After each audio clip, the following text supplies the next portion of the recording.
Hey everyone. Welcome back for the fourth and final part of What If Naruto Had the Storm Release Bloodline. As always, huge thanks to all of my Patreons. Making these videos would be impossible without you guys' support, especially with all the restrictions YouTube places on my type of content.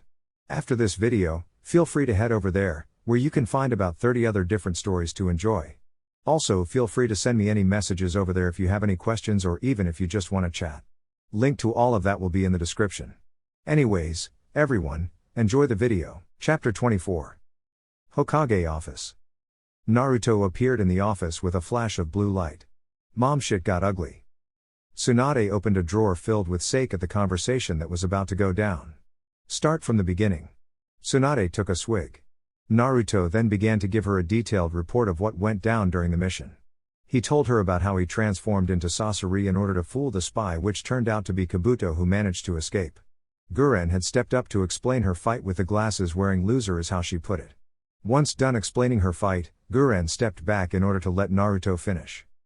Naruto told her about how he was beating the shit out of her former teammate who was weakened. Tsunade wasn't that surprised that her son called Orochimaru a boring dance partner. Yes, the snake was weak, but he was a S-rank ninja with multiple victories under his belt. He then ran away when I was about to finish his ass, but you know there is no hiding from me, Naruto said with pride in his tone, making Tsunade roll her eyes at Naruto bragging about his sensing abilities. Yes, can you get back to the report? Tsunade was already on her second bottle of sake, which was becoming empty. Once we tracked him down, we found his base and I blew it up with a jutsu of mine. Once the place was destroyed, I flooded it with a powerful water jutsu and then added some lighting onto it. Naruto said all of this like he was just talking about how his day went. Tsunade got a sweat drop at how Naruto just said he destroyed a base and all the people in it. Orochimaru and none other than the runaway Uchiha came out of the snake hole. Long story short, the Uchiha disrespected me and the clan, so killed him along with his teacher. Naruto shrugged his shoulders at the loss of a clan and once comrade. Tsunade widened her eyes at Naruto's last statement. So they are both dead?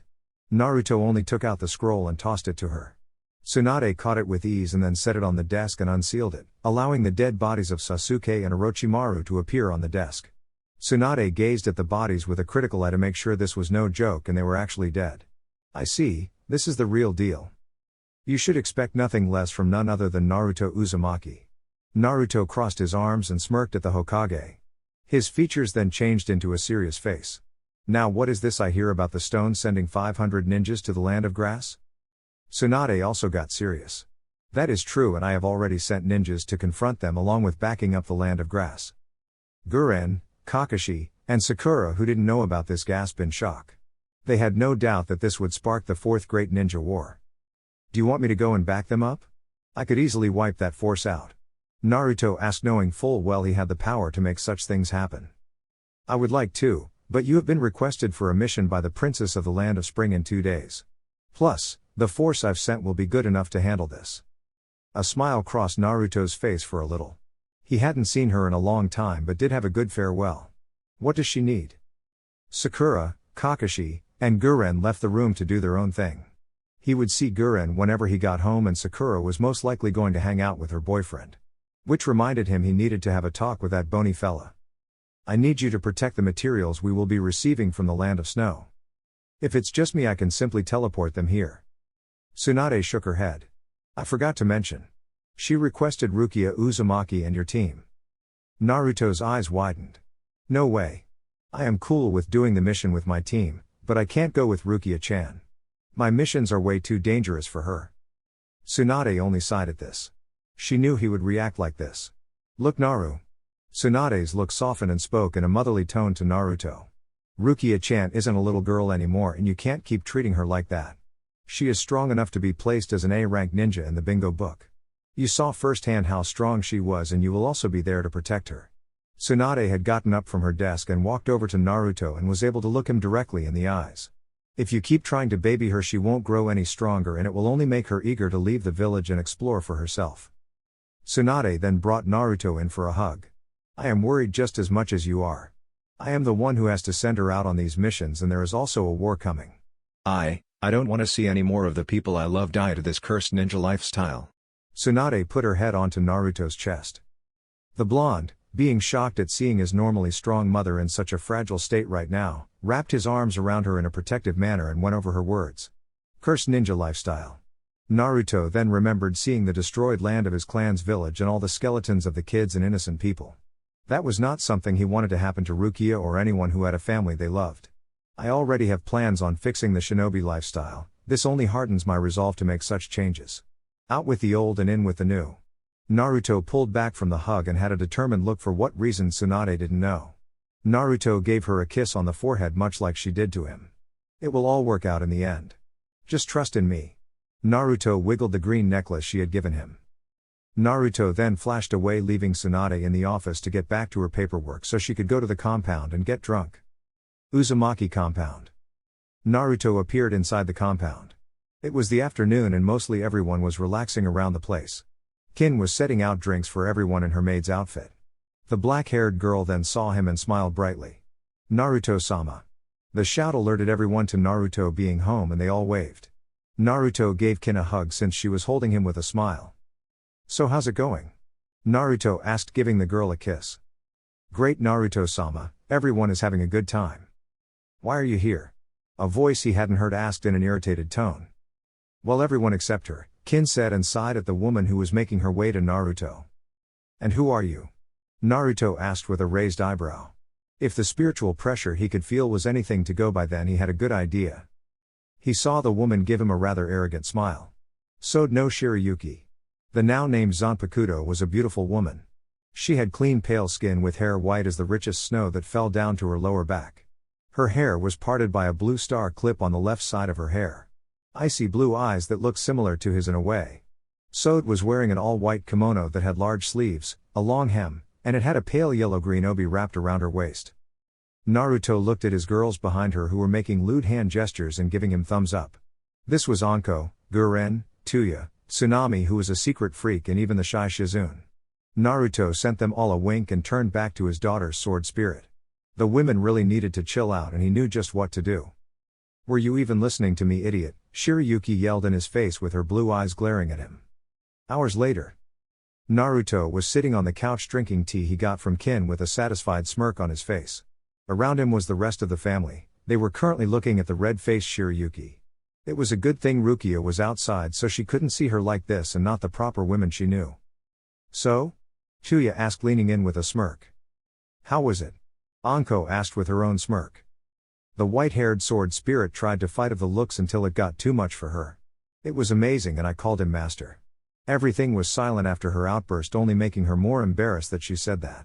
She couldn't believe it herself. Naruto was so loving and he hit all the right spots. He would make her scream his name, and when he made those clones she had passed out from a sex coma. Naruto was a beast and she had submitted to his dominance.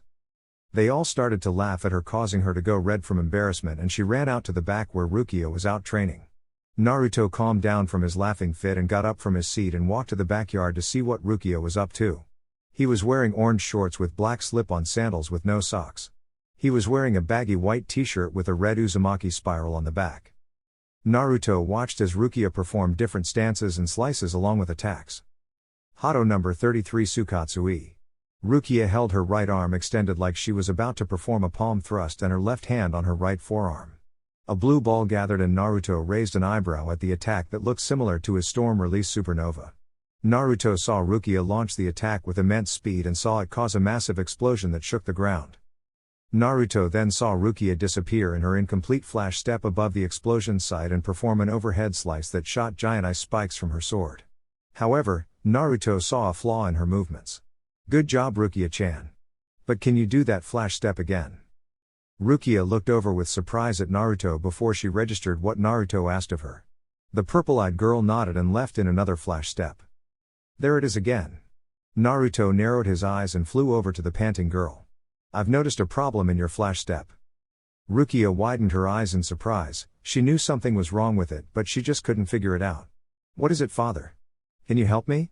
Rukia asked Naruto with hope in those royal purple eyes of hers. It had been a while since she asked him for help in her training, not since she first started to use a sword. He was about to ruffle her hair like he always did, but stopped when he remembered that Tsunade said not to treat her like a kid. So he only smirked. Of course I can. This made his daughter smile and almost jump with happiness. Now with your flash step it seems that you seem to be using it wrong. How so? Rukia asked, taking a sip of water. It's more of a leap in space and time and not constant steps like you are using it. You want to leap off a foot and not jump off your flat foot how you are doing it. What do you mean, father? Rukia asked Naruto, not getting what he was saying. I'll just show you, Naruto said with a smirk. How? You don't know the flash step. The smirk Naruto gave her made warning signs go off in her head. She watched Naruto channel wind chakra in the bottom of his feet and saw him bounce for a minute. Like this. Naruto then skipped out of sight for Rukia, making her go wide-eyed. She then saw a bunch of Narutos flashing all around her. Just bounce. One of the Narutos said. He stopped and appeared in front of her with a smirk. How did you do that? Rukia and Shirayuki were amazed at Naruto being able to copy the flash step with just his raw speed and wind chakra. I simply cover my feet in wind chakra and just bounce all around while also using my own speed and force of how hard you push off the air. However, Naruto stopped and disappeared again and started to flash around at even faster speeds and was only a blur to Rukia. She couldn't see him at all. This is the body flicker jutsu, a much better version of what I just did and also a watered down version of your flash step that could surpass all of those in speed, Naruto said with pride aimed towards Rukia, who only smiled. Let me give it a go. Rukia then bounced off her foot and started to do multiple flash steps. Naruto watched as he saw Rukia flashing around with her black Shyakushu that had a red Uzumaki swirl on the back. She was still wearing that white teko. Naruto still saw a problem in her flash step, and it had more to do with her blade. To loose. Naruto reached out and caught Rukia, who had lost her balance and almost fell. Rukia had an embarrassed blush because Naruto caught her over his shoulder. Hey, thanks dad. No problem, now I saw another weakness in your flash steps. Naruto put her down so she could pay attention better. When you flash step, you weaken the grip on your sword, which can lead to you dropping it during transition or it being knocked out of her hand, which would lead to your death, Naruto said in a serious tone to Rukia, who had a serious face, giving her dad full attention. I see. I indeed sometimes fumble around with my blade when I move at fast speeds. Rukia held her head down in shame until she felt Naruto pull her into his chest. Now, don't you get all sad because I said you have some weakness. Just train until you remove those weaknesses. You got me? Naruto said, patting the girl's back. She was still shorter than him, only going to his upper abdomen. Naruto smiled down at his daughter, who was leaning against him. She has really grown. Naruto recalled the times when she was much younger and still called him Papa. I get it, Dad. I just want to make you and the others proud of me, Rukia said, stepping back from the hug with a smile. We are already proud of you and we always will be, Naruto said with a smile. Master is right, we will always be proud of you no matter what, Shirayuki said through the mental link she had with Rukia. Rukia's eyes widened. Why did you call my dad Master? Shirayuki panicked and blushed, but no one was able to see it, thankfully. No our reason, I simply lost a bet and have to call him that F from now on. Okay, Rukia said with suspicion in her tone. She would have asked more if it wasn't for Naruto bringing her from her thoughts. Alright, I'll train you until our mission in 2 days. We have a mission together? Rukia was happy to be going on a mission with her father and was now pumped up. She could feel the ice running in her veins and got ready to train with her father. Outside the hidden grass. A group of 500 leaf ninja were standing across from the hidden stone ninjas, who also numbered at 500. The battle was about to commence and things would get bloody and not everyone would leave out alive. We fight towards peace and let this battle bring us a step closer. Yugao Uzuki yelled out to her forces. She was the leader of this small army. The woman gripped her sword and raised it into the air, making the leaf ninja cheer out. Let's do this, Iruka said with determination. He had gotten back into training after seeing how strong his former students had become over the years. Tsunade, seeing this, had drafted him for the battle. Damn straight, now let's kick some stone ass, Genma shouted. The tree leaves shall bud anew this day, charge, Yugao shouted and charged with her sword ready. 2 days later. Rukia flash stepped behind Naruto. She went for a downward slash, but not to her surprise Naruto disappeared from her view. Naruto appeared above Rukia and delivered a falling axe kick to her. Rukia tried to put her sword to block, but the strength from Naruto was just too great. Rukia flew into the ground and formed a crater, causing her to also drop her blade. Naruto landed next to her without a sound. Didn't I tell you not to let your blade go? Rukia coughs and gets her breath together. I tried, my arms are just tingling right now from your kick. Don't worry about it, you need to put some muscle on that little body of yours and eat some steak. Naruto then stopped and got a teasing grin on his face. Maybe then your flat chest will grow. Rukia got a tick mark and her face became red with anger and embarrassment. She got to her feet in an instant and arched her arm. Hakuren. A large and powerful avalanche is launched from the tip of Rukia's blade. It hits Naruto, sending him into the house frozen in ice. Idiot fathers. Naruto, encased in ice, appeared in the living room. Though he was trapped, he still had a grin on his face. Haku got up from her seat with a sigh and walked over to Naruto. What did you say this time, Naruto-kun? Haku was about to get Naruto out of it until he just burst out of it. I only said she needs to eat and maybe her boobs will grow. Naruto walked over to Haku and planted a kiss on her lips. So ready for our mission? Yes, it will be a nice change of pace from working at the hospital and only going out on supply runs. Great, we just need Anko-chan and we will be ready. Anko then jumped on Naruto's back and wrapped her legs around his waist while he held her by her juicy ass. Speak of the devil. I heard you were looking for me. Anko nuzzled Naruto's face, making them both laugh. Get a room, mom and dad, Rukia said, coming in from the back. Over the years Naruto was gone, she had grown closer to the older women in her life and just saw them all as mothers. It may seem strange to others, but the whole clan was strange. If we do that, we wouldn't make it in time for the mission, Naruto said with a smirk, making Rukia blush in embarrassment at what Naruto was hinting at. Stop saying such things out loud, have you no shame? Rukia was not as free-going as Naruto. She had a wild side like the rest of the clan, but she had a much better handle on it. Oh, come on little bunny, have some fun, Anko said from Naruto's back. Anyways, are you ready to go? Naruto asked Rukia. I have to grab something from my room and say goodbye to Chappie. Oh, let me come and talk to the little rascal. Naruto walked with Rukia to her room with Haku and Anko still on his back. They opened the door to see the perfectly clean room of Rukia. She had her bed against the wall in the corner with a white stuffed rabbit. She had a white carpet where the snow-white bunny Chappie laid. There were other things you normally kept in your room. Rukia had a mini ice box in her room where she kept her secret stash of carrots and lemonade. Chappie popped his head up and hopped towards Rukia, who opened her arms for him. I'll be going on a mission soon. Chappie licked her face, making Rukia giggle.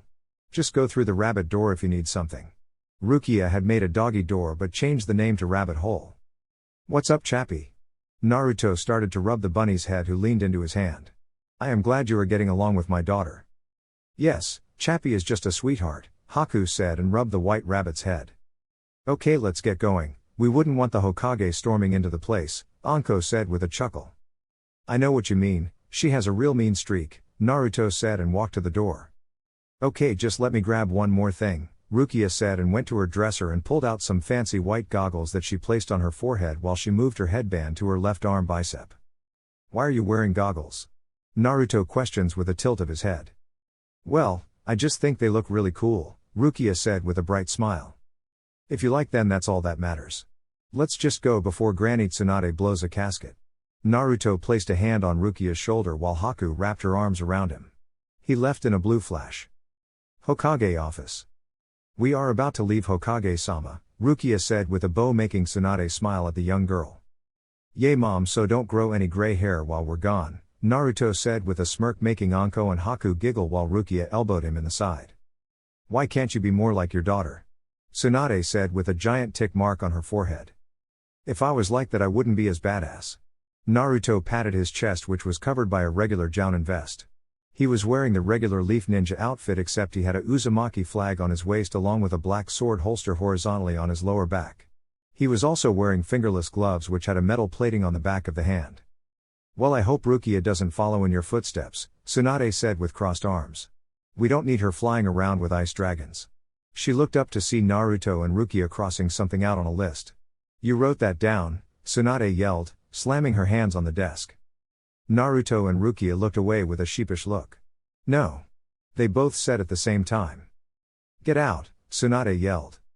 Old hag, Naruto said and flashed away, dodging the desk that Tsunade threw at him. Naruto along with the rest of everyone appeared in the sky. They began to fall to the ground. The girls let out screams at falling from so high up while Naruto was simply staring at them in deadpan. It's like they forgot I can fly, Naruto thought to himself. He bit his finger and went through hand signs for a summoning jutsu. A puff of smoke and everyone was caught by two thunderbirds. It was Blanco and Negro. Sup you two? Hello master. Both birds said at the same time. Naruto looked around, not seeing Rukia. He then felt for her chakra and looked up to see her standing in thin air. Now that's impressive, Naruto said with a whistle. Everyone else looked up to see Rukia standing there. Rukia-chan. How are you doing that? Haku questioned Rukia with a shocked face. Well, I don't know, I just did it. Naruto narrowed his eyes towards her feet and tried to feel for wind chakra but didn't feel it at all. Must have to deal with her spiritual power. This was something done on instinct. Naruto simply gave a proud smile. At least I know she has the moves of the shinobi killer. Rukia then descended to the bird Naruto was on, which was Negro. Alright, that was awesome. Is that how it feels when you fly, Dad? Rukia said with excitement. Something like that, but you were only standing there, so next time try to fly off, Naruto said with a smirk. He then rubbed Negro's head. Now take us to the land of spring. The two thunderbirds zoomed through the sky with a mighty caw. Land of spring. The group was now jumping through the trees of the country since they had got off the birds a while ago. They sent Naruto another message from Hiro telling him she wanted to see him for some training. He would go see her after this mission before she raided the village looking for him. Alright, we are almost there, Naruto said to his team. They all nodded in confirmation. So what is this place like? Haku asked. Well, last time we saw it, there was snow everywhere until we activated a big-ass generator. It is most likely a grass field with mountain tops filled with grass and trees now.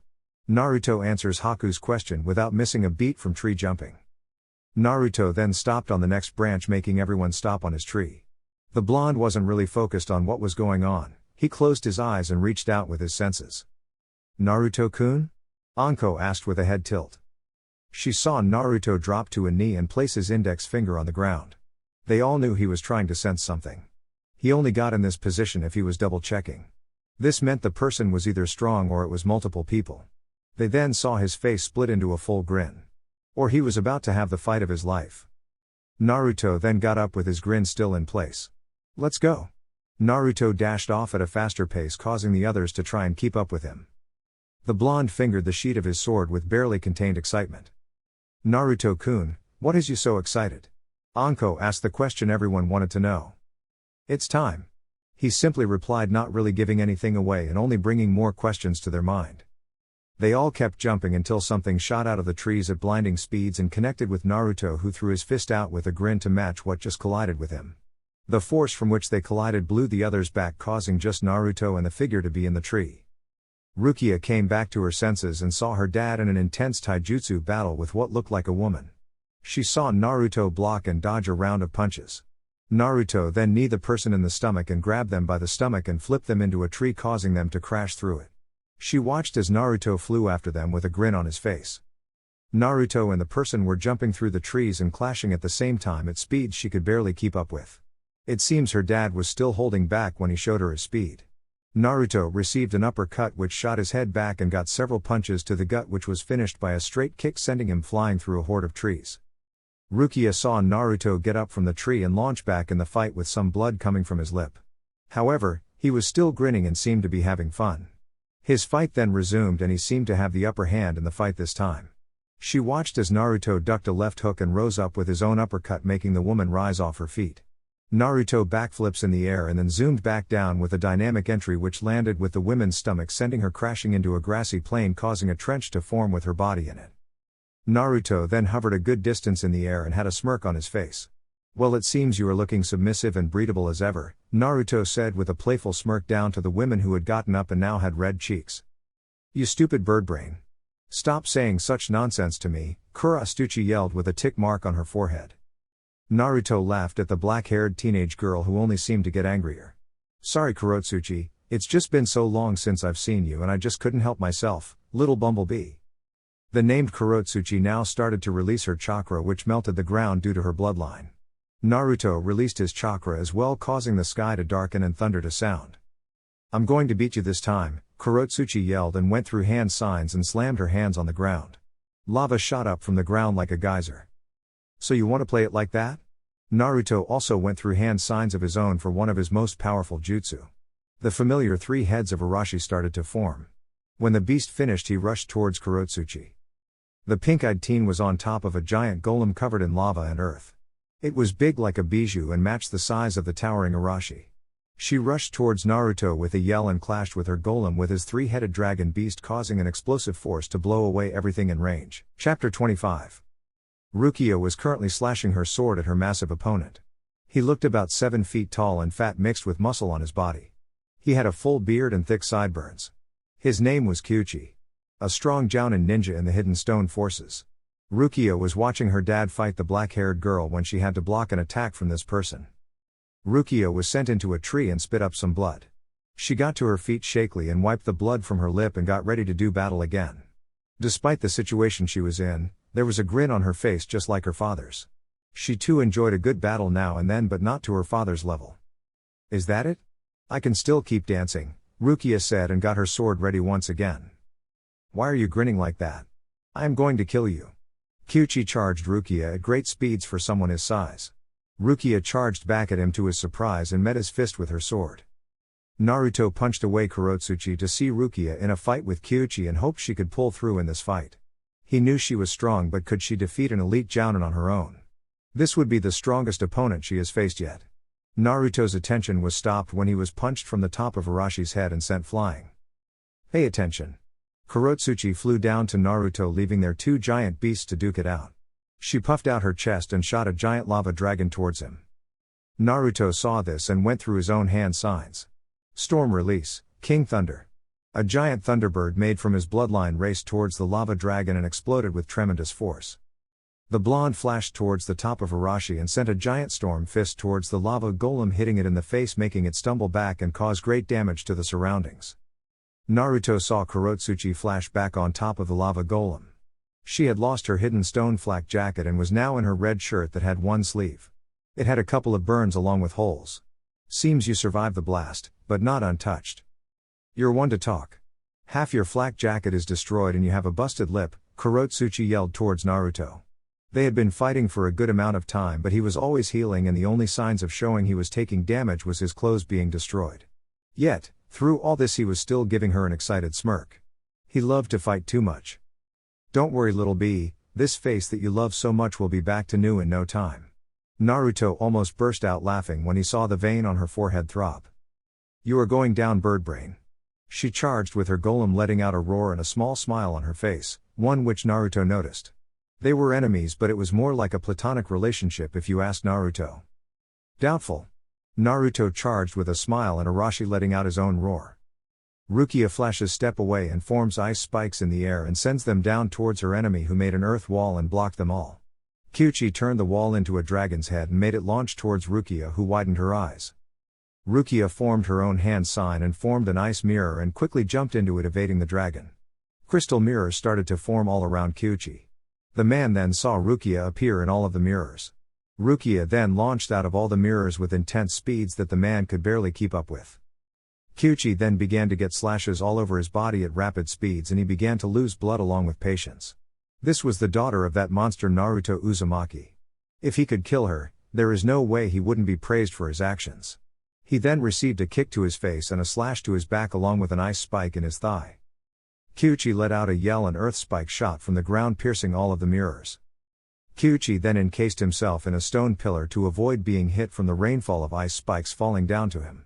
He was also going to take this time to try and come up with a plan to defeat this girl. Rukia, however, was not going to give him the time to think. This was something she learned from Naruto. Never let the enemy get a second of rest. Rukia held up her right pointer finger. Yellow light took form. Hato 61, Riku Yokoro. 6 light spears appeared and rushed towards the stone pillar and pierced the stone pillar. If the muffled scream was anything to go by, she guessed it was a hit.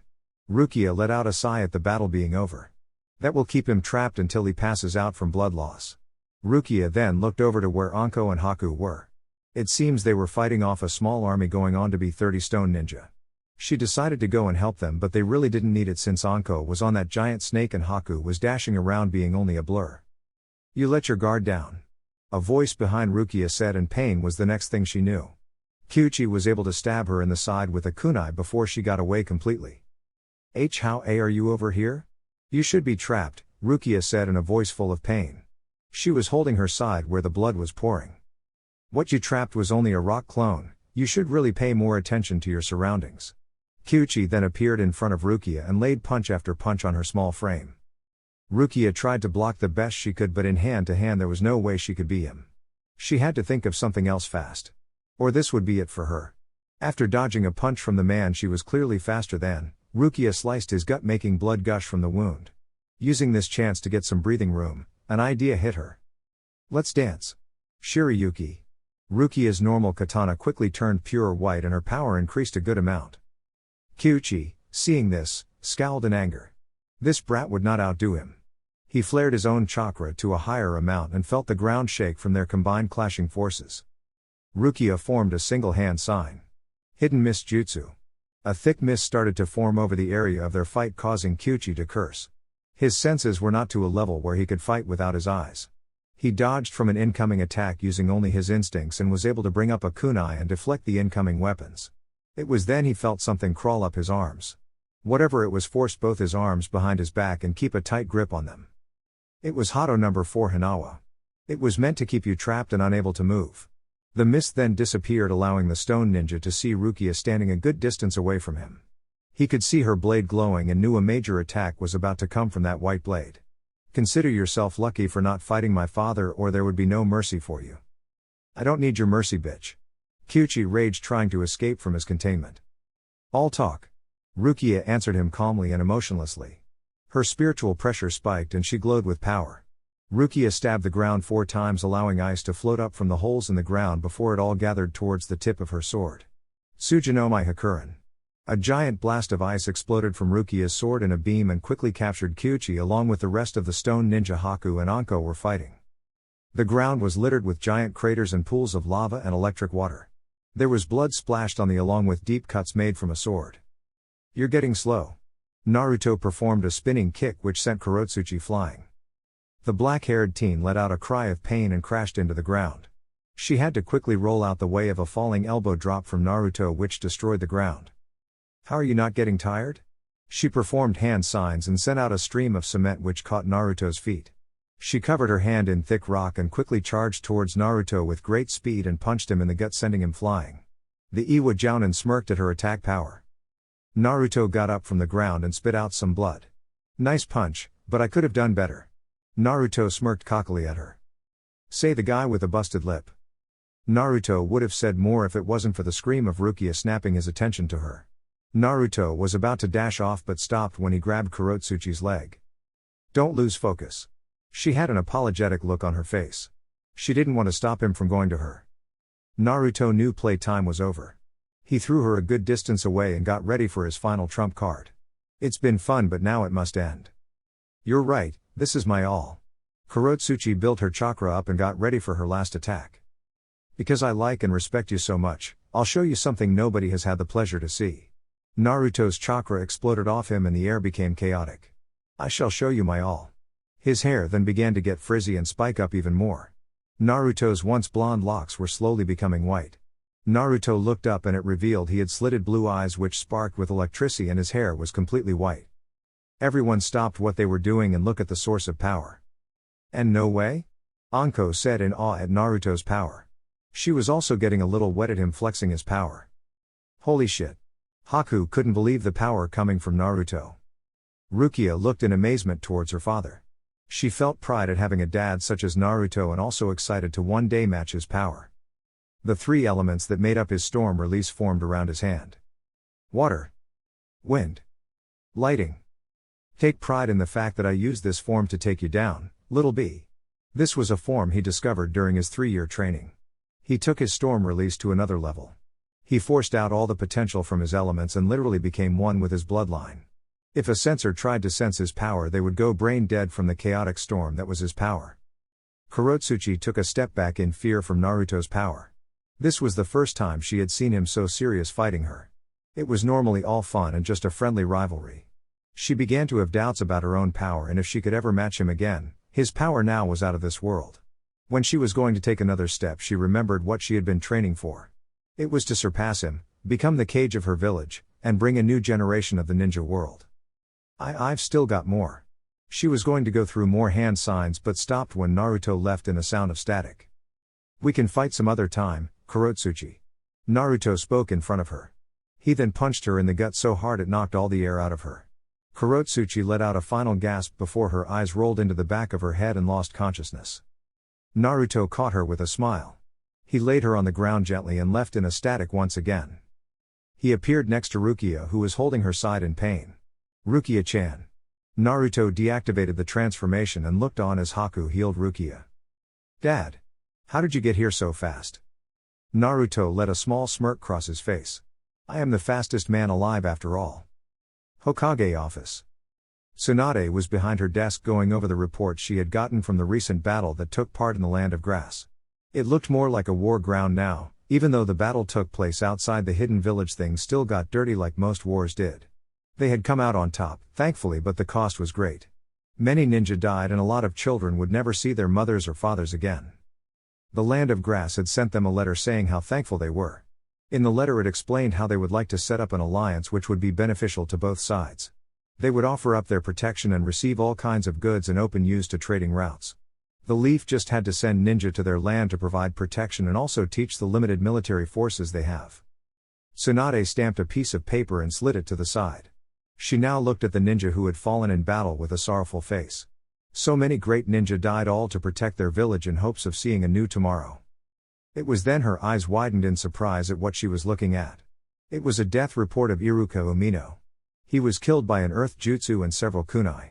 Tsunade knew when Naruto heard about this it would not be good. He would either explode in a heat of anger and rush towards the hidden stone and wipe the place of the map, or she honestly had no idea what else he would do. All that the Hokage could do is pray that he doesn't get them into a bigger mess. If there is a god up there, please have a strong grasp on Naruto when he hears this. Tsunade spoke with her head bowed and hands clasped. Praying for my return, I see. The voice of her perverted teammate came to her ears. He was smiling until he saw the look of sadness on her face. What's the matter, Tsunade-chan? Iruka passed away. Those were the only words Jiraiya needed to hear come from Tsunade's beautiful lips. His mind was able to work out what that would mean for them. When Naruto heard about this, he would no doubt lose his shit, and with his merciless reputation, there was no doubt in his mind that Naruto wouldn't go and kill every stone ninja. This is war, things like this happen. I only wish I could find some way to stop things like this from happening. Jiraiya spoke in a saddened tone of voice. His normal joyful tone of speaking was gone and replaced with a sad look on his face. Yay, but maybe the new generation will come up with something to fulfill the dream of my grandfather. Tsunade reminisces about the times Hashirama would go on about making eternal peace in the ninja world. Well, on better news, I think I have found a location on where the leader of the Akatsuki might be, Jiraiya said, trying to shine some light on the situation. That is indeed good news, just wait for Naruto to get back and you can go and check it out. Tsunade let a smile come on her face upon hearing the best news she had received all day. The smile dropped a little when she saw Jiraiya shake his head in the negative. No, princes, I should just go now and see for myself, plus, you know Naruto isn't one for sneaking around. He'd probably get irritated and blow something up. He chuckled to himself at his little joke. So, Naruto is a talented ninja with many skills. You will need backup going into unscouted enemy territory. Tsunade got up from her seat and glared at Jiraiya. Look, I know as well as anyone that Naruto is a talented ninja, but I can't wait for him to get back. I need to go while this trail is hot. Jiraiya also got up from his seat. He needed her to see things his way. There might not be another chance for them to get this kind of lead again. Naruto has had more encounters with their members than you have, Jiraiya. He surely knows how they operate now and will only help you, Tsunade said, stepping in his personal space, putting her chest up against his with her having to glare up since Jiraiya was much taller than she was. I have much more experience in this line of work than he does. It's not like I'm going looking for a fight, I am just going to be in and out. If Naruto comes with me, there will no doubt be a fight. Jiraiya held his stern gaze to Tsunade's gorgeous hazel eyes with a determination she hadn't seen in years. When Jiraiya thought Tsunade would no longer want to talk and go straight to punching, he was surprised when she wrapped her arms around him in a tight hug. No, Jiraiya, not you too. Tsunade buried her face in his chest. Jiraiya made a hand sign and sent the Anbu from the room. They left without a sound, knowing this was a private conversation. I don't want you to die, and I know if you go there you'll die. The village needs you, I need you. Those last words made Jiraiya's eyes widen in shock. He had wanted to hear those words his whole life. Loving the same girl for his whole life, many called him foolish while girls thought it was cute. The legendary ninja had received many love letters throughout his life, but none of it mattered to him. there was only one girl-turned-woman he wanted in his life. Wrapping his arms around the women, Jiraiya rested his head atop of hers and rubbed circles around her back. "Don't worry, Tsunade-chan, I won't be going anywhere." Tsunade removed her head from his chest and looked up with red cheeks and puffy eyes. Taking a breath, she leaned up and planted a kiss on her old teammate's lips. Jiraiya's eyes were as wide as dinner plates. The love of his life was now kissing him on the lips. He had so many wet dreams about this and even wrote scenes about this in his book. However, now was the real deal and he could not fold under pressure.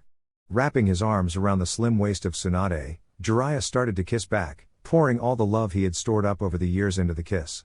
It was enough to make Tsunade's legs become weak and toes to curl. They broke away from the kiss with equal blushes on their faces and a trail of saliva connecting from their lips. I think we should take this somewhere private," Jiraiya said, and gave Tsunade no time to answer back and simply picked her up in bridal style and left the office in a swirl of leaves. Akatsuki meeting.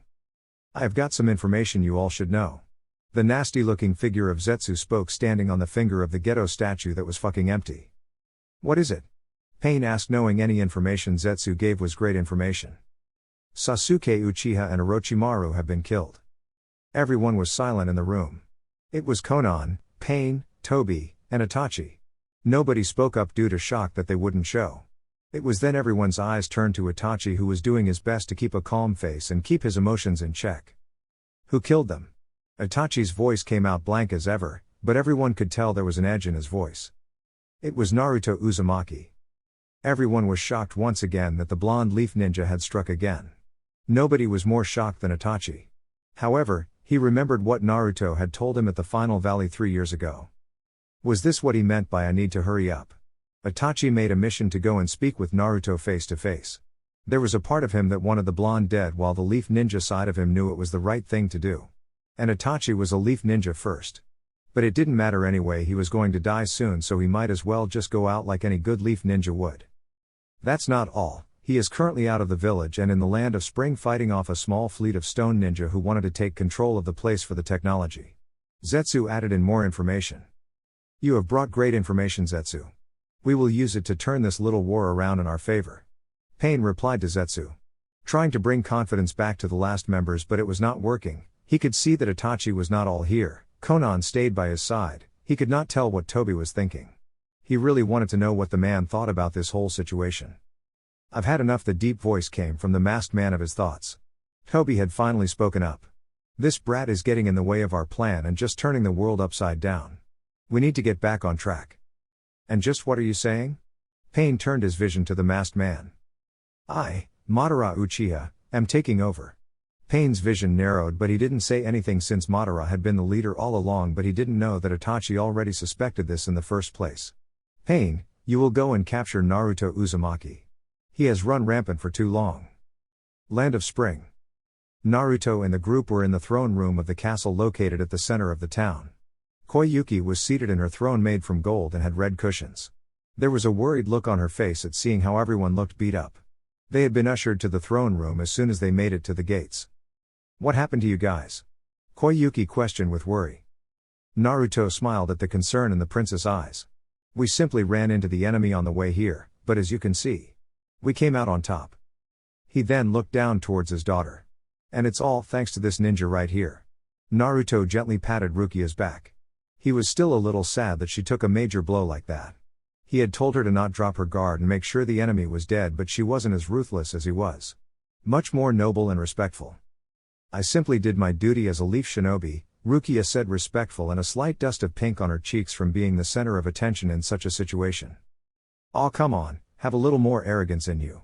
That last move you did was badass," Anko said with much enthusiasm. "Arrogance can be a ninja's downfall," Rukia said sagely. "Very wise words, Rukia-chan," Haku said with a bright smile on her face. She was very proud of how Rukia had turned out and could still grow. "Yay, but there is no harm in flexing your power every now and then," Naruto said with a grin. A cough from the throne made them all remember they were in the presence of royalty. "As amusing as this is, you all have a mission and also need to rest from your recent battle. You can leave the next day once you have rested once more." Naruto could simply send the supplies along with his group back to the village in an instant, and she was sure that is what he would do. "Yay, but you should buff the security on the place since we know that stone ninja are here." My presence will stall them and also make them think twice about trying anything stupid. Naruto brought up the point that there were stone ninja in enemy territory. He also had the strange feeling that he needed to go back to the leaf, as if there was something of great importance he needed to know. I will get on it at once. Koyuki clapped her hands. Guards! Raise the security on the outer walls and bring me reports every 2 hours. Koyuki ordered the guards who had rushed into the room. Chapter 26. What? The usually noisy Hokage office was for once quiet. It was as if it were a ghost town and not the office of the village leader. The members in the office were Tsunade, Jiraiya, Anko, and Naruto. The room was in this state because of Naruto's recent question. He had just been told Iruka was killed. Naruto-kun. Anko thought in sadness for her man. He had been there for her ever since he was assigned to her and she wanted to return the favor any way she could. Tsunade gazed towards Naruto with sorrow. This was the worst part of her job and it only made things worse since she saw Naruto as her son. Outside the office the sky became dark and storm clouds started to form above, followed by the pouring rain and familiar sound of thunder clapping. A bolt of lightning shot down from the sky and completely obliterated a training ground. Naruto-kun, you need to calm down, Kasumi shouted from the seal. Naruto, stop. You need to relax. Tsunade screamed over the thunderstorm outside. I can't calm down. Naruto retorted with his power exploding off him. Inside his mind, Naruto started to recall all the memories he had with Iruka. He remembered when they ate ramen, how Naruto told Iruka he would become a ninja legend. Now, he wouldn't see him complete his dream. All because of the stone ninja. Naruto-kun, just hold on.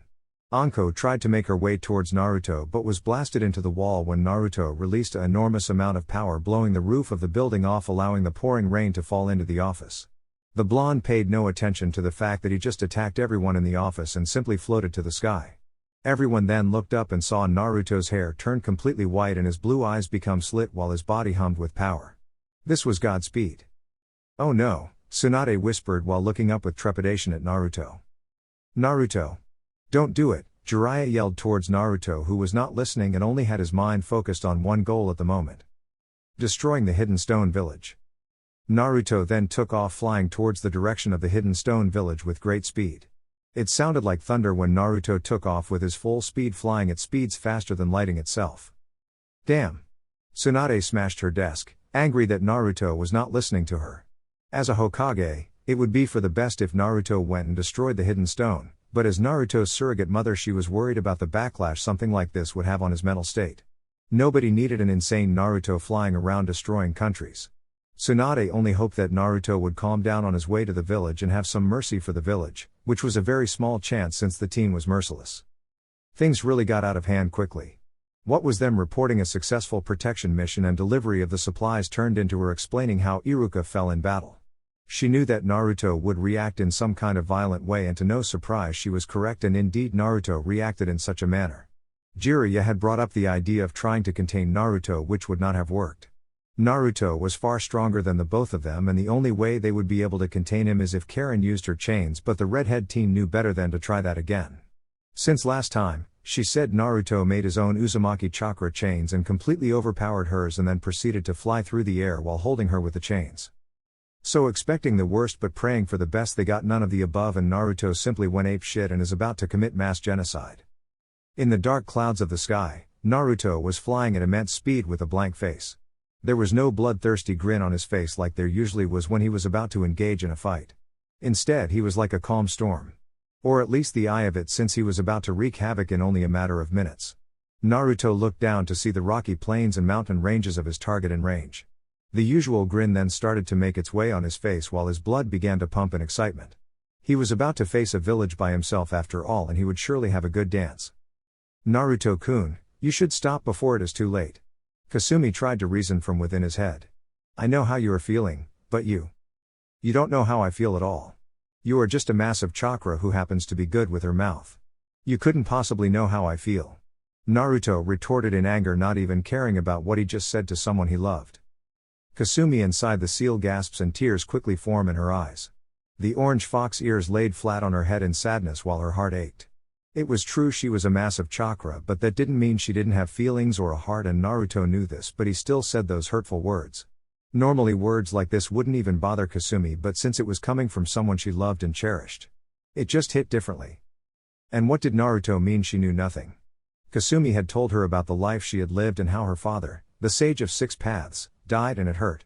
Kasumi had told Naruto about how when her siblings started to get captured it felt as if she failed them all and couldn't protect anyone. If he wanted to act like that, then he would get no chakra from her. Fine. I was just trying to help you, but if you're going to be a bitch about it, then I won't help you at all. Kasumi retorted in rage. Fine, I don't need you anyways. Naruto retorted and cut their mental link, leaving Kasumi to comfort herself. Kurotsuchi's house. In her training field, the jounin of the village was currently training. Wearing gray leggings along with black slip-on sandals. She was wearing a dark red shirt with a Uzumaki swirl on the left shoulder while her village symbol was on the back. It was a shirt Naruto gifted her during one of their many fights over the years, and he said think of it as a way of friendship and a way of saying she was an ally to the Uzumaki. After her fight with Naruto and seeing his power dwarf her in such a manner, it made her feel helpless and inferior. As a proud kunoichi woman, there was no way that could fly. So the pink-eyed teen was now fighting multiple rock clones of herself with a blindfold on to increase her sensor capability. She had attempted to try and fuse with her bloodline like Naruto did, but only ended with her getting burned and cursing Naruto. Kurotsuchi threw a punch and a lava dragon rose from the ground and destroyed the clones in front of her. The girl performed a spinning kick and kicked the heads off of 2 clones. The teen jumped back, avoiding lava bullets. About to continue, she paused when there was the feeling of water hitting her forehead. Raising a hand up to see if it was just sweat or actual rain. The liquid was cold instead of being hot like her sweat. Weird, I could have sworn it was a clear sky today. Raising the blindfold above her eyes and looked to the now dark skies roaring with thunder and the similar flashes of lightning. It was then a feeling of dread overtook her stomach. There is no way that Birdby Brain would come all the way here by himself, or right? She received her answer when a bolt of lighting struck the front village gates and a massive ki was felt throughout the whole village. He would. She rushed inside to prepare her gear and get ready to go off and fight the blonde. Naruto was standing outside the front gates with fury burning in his blue-slitted eyes. There was his trusty moonlight blade, which looked like yin and yang, being black and white but always ready to slay enemies and shed blood. He turned to the shocked gate guards. Take a picture, it might go with you to heaven. The heavenly demon. One of the guards said in fright. Storm of the Leaf. The other trembled in fear. Just being in the presence of Naruto was overwhelming, not to mention he was in a bad mood. That was until their fear quickly turned to rage. You bastard. They pulled out kunai and quickly charged Naruto, intent on avenging their fallen comrades. Naruto simply raised his fingers and bolts of lightning came from his fingers and shot right through their hearts, killing them in an instant. Naruto then proceeded to casually walk inside the village as if he was just some traveler and not a double S rank ninja. Once he got inside, there were 2 squads of Anbu who surrounded him with their weapons drawn and ki pushing down on Naruto in an attempt to scare him. However, their ki was at best only massaging his shoulders and at worst tickling him. What are you doing here, you bastard? The captain asked with clear anger towards Naruto, who simply looked back with a grin that unnerved everyone since it was called the Devil's Grin. Since Naruto always had the grin on his face when going into battle and massacring their forces. Isn't it obvious? I've come to kill you all. The Anbu all shuddered at the cold tone of Naruto. He was dead serious, and despite being one to a whole village, there were doubts about their power. You won't be killing anyone, Storm of the Leaf. Another stone Anbu said, getting his weapon ready. Naruto simply smirked at them. Oh yay, so what about those guys?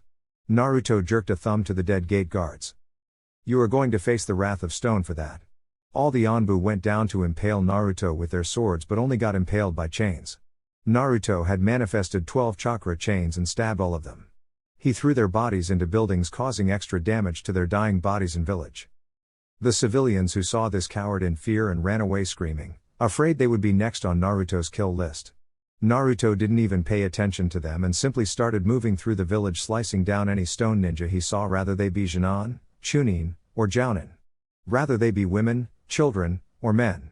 All that mattered was they were his enemies, and he showed no mercy to his enemies. You threatened him and your life was forfeit.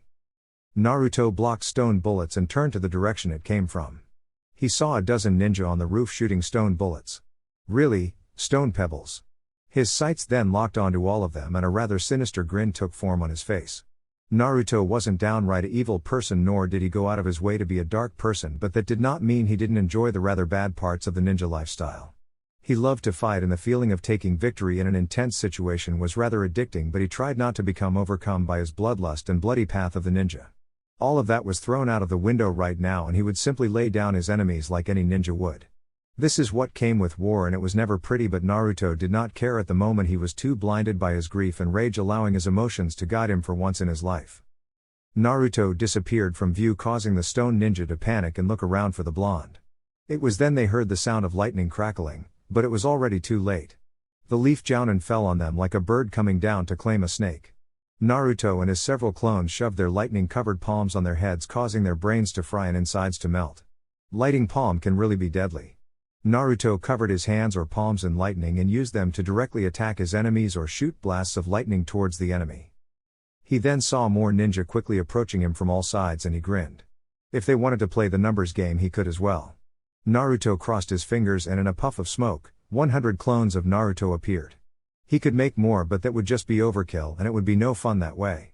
Naruto and his clones all dashed off in different directions with Godspeed activated and making their way towards the squads of enemy ninja.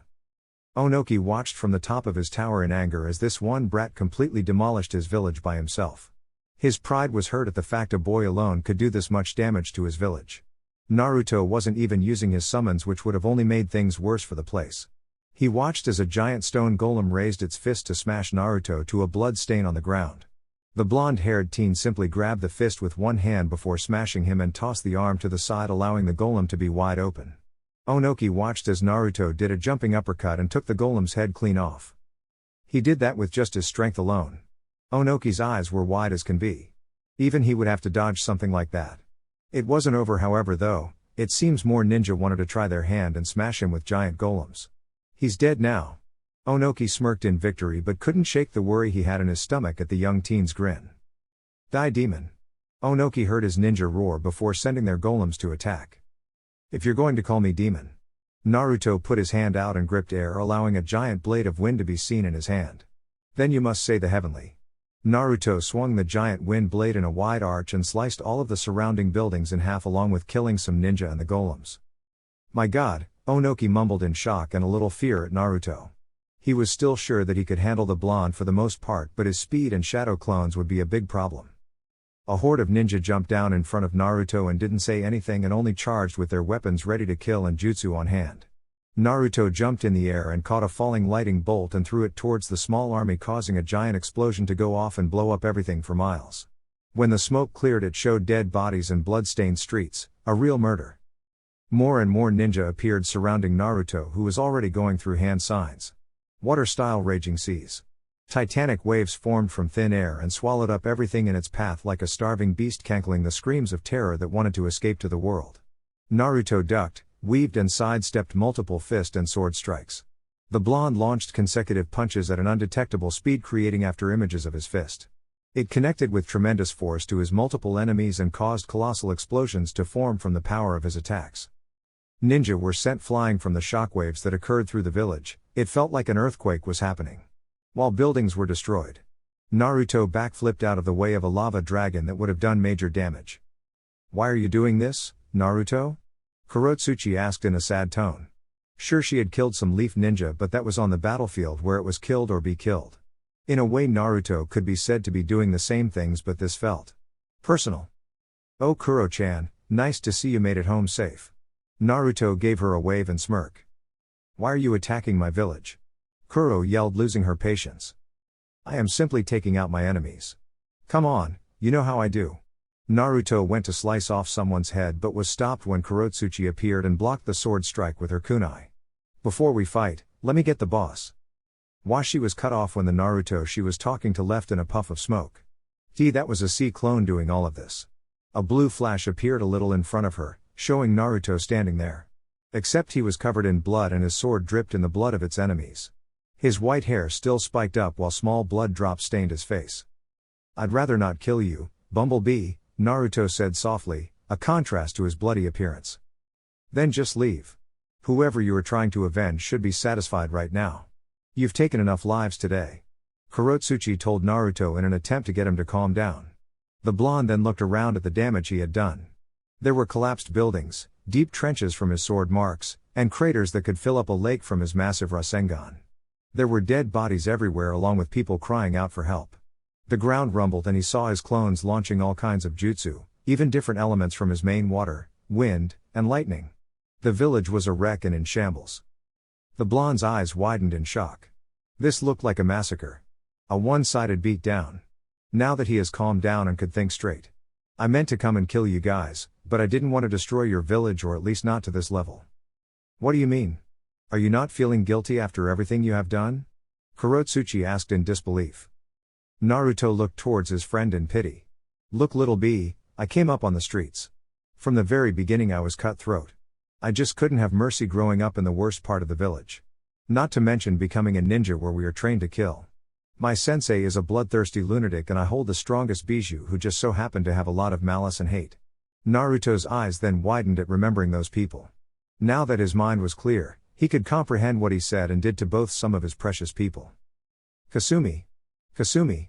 He received no response from the angry fox and only felt anger be sent back towards him. Kurotsuchi, hearing a little of Naruto's past, could now understand why he was like this. Being the granddaughter of the Kage, she was a little spoiled and didn't really know any hardships until she became a ninja, and even then, due to being a noble in her village, she had many teachers to help her. Putting herself in Naruto's shoes, or at least trying to, she could understand how he must feel. Good distraction, Kurotsuchi. I got him right where I want him. The shout came from the flying old man who had a white cube in his hands. Particle-style atomic dismantling jutsu. The square cube launched towards Naruto, whose eyes widened. Naruto, Kurotsuchi shouted in fear. She then glared towards her grandfather. Why'd you do that? Why? Anaki asked in bewilderment. He is the enemy, that is reason enough. That little brat caused enough damage in his short lifespan. The flying old man would have said more if his attention wasn't grabbed by a blue light taking over his vision. He was then slammed in the face by a giant ball of chakra and sent crashing into the ground. Massive Rasengan. Naruto appeared floating over the now formed crater that had Onoki lying in the crater heavily damaged. Naruto then turned his slitted eyes to Kurotsuchi. And here I thought we were having a bestie moment. Naruto, I didn't know. Save it, he said harshly and started to rise into the air. Naruto was now pissed off again and didn't want to listen to reason. The clouds above the sky, the clouds darkened and lighting could be seen flashing around the entire world. The biggest storm cloud to ever be seen in history began to form above the hidden stone village. The cloud could be seen all over the world and even from space. In the village, Naruto was floating above everything with his hand raised and palm out to the sky as if reaching for something. Down in the village and really all over the world. People of the stone village began to run away and scream in fear, even the ninja who were once fighting Naruto. Some even dropped their weapons and just looked up with hopeless eyes. What? My GG God. Is he a god? These were just some of the things the ninja on the ground said. Nobody saw a Venus flytrap, or at least chose not to pay attention to it in others. Well, there goes our ally. The white half of Zetsu said. He better not. If he destroys this village, our plan will surely fail and everything will have been for nothing. The black Zetsu said through gritted teeth. Onoki got up from the crater with wide eyes and a horrified face.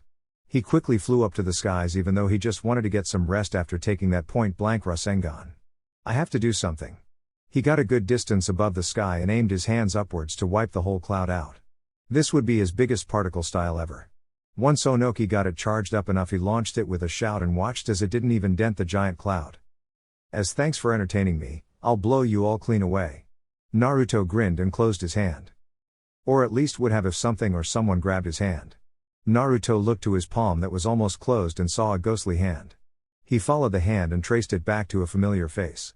Iruka-sensei. The ghostly face simply smiled and shook its head before it started to fade in the wind.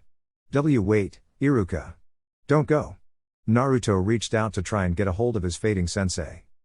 It was too late. Naruto retracted his hand and let tears escape his eyes. He then looked down at the village below him that was in shambles. This is not what Iruka would want. The blonde once again started to sober up, but this time he would not flip out again. Naruto commanded Gyundo-1 to vanish.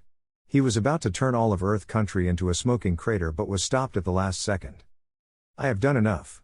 Naruto then left with a burst of speed back to the Leaf Village, allowing Earth Country to live. Naruto knew this would keep them out of the war for a while until they get back in order. Once he made his way to the village, he just hovered over the village first. He then felt guilt creep up.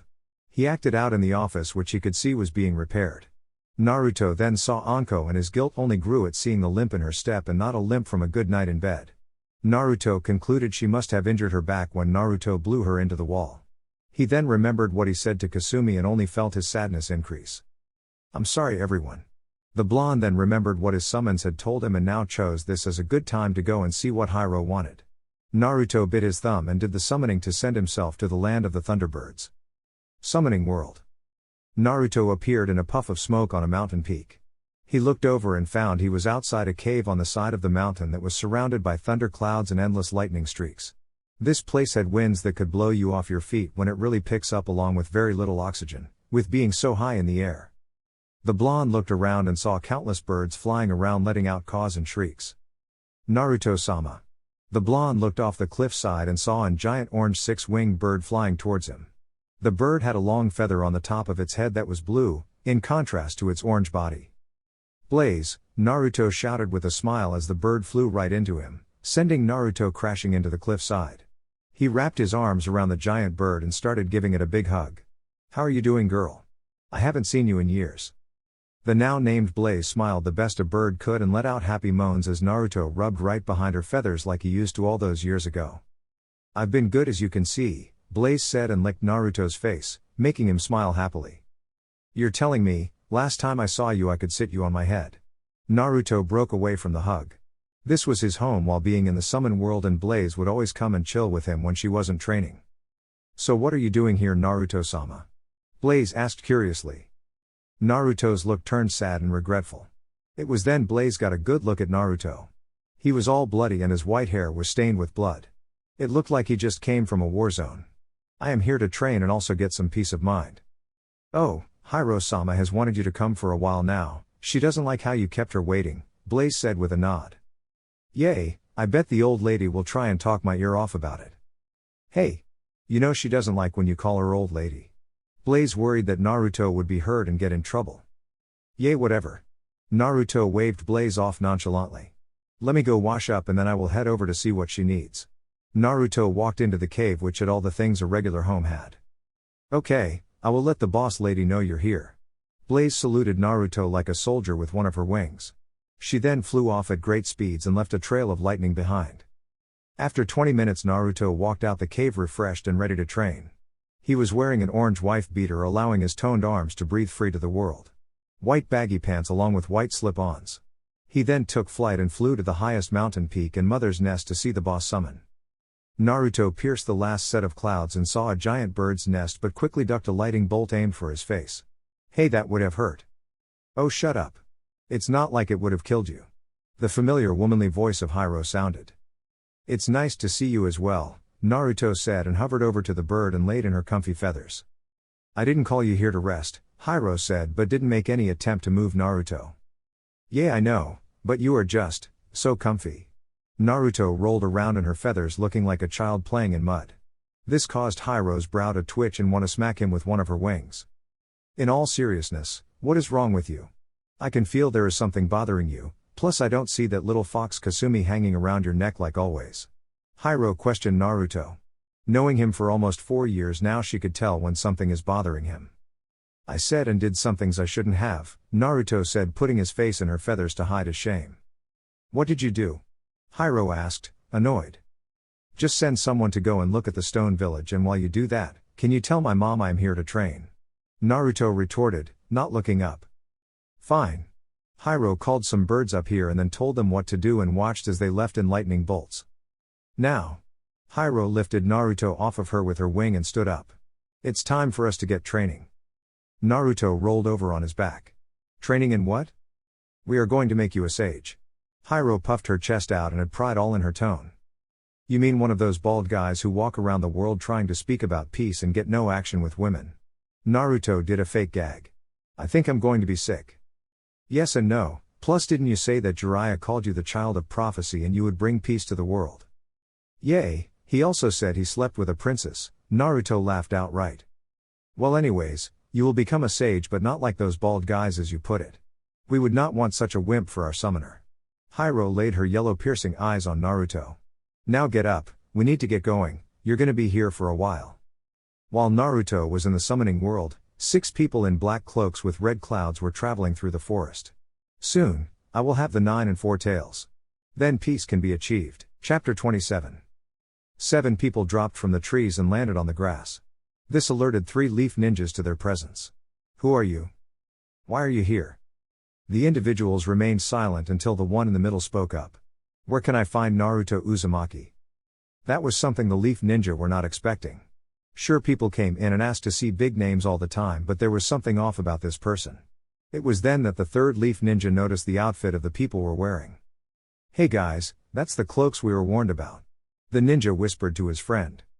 The other 2 then got a good look at the outfits of the strange orange-haired people. Yay! That's that group of S-rank ninjas after the bijou. Quick alert the village. The leaf ninja tried to run away and go do what he was told.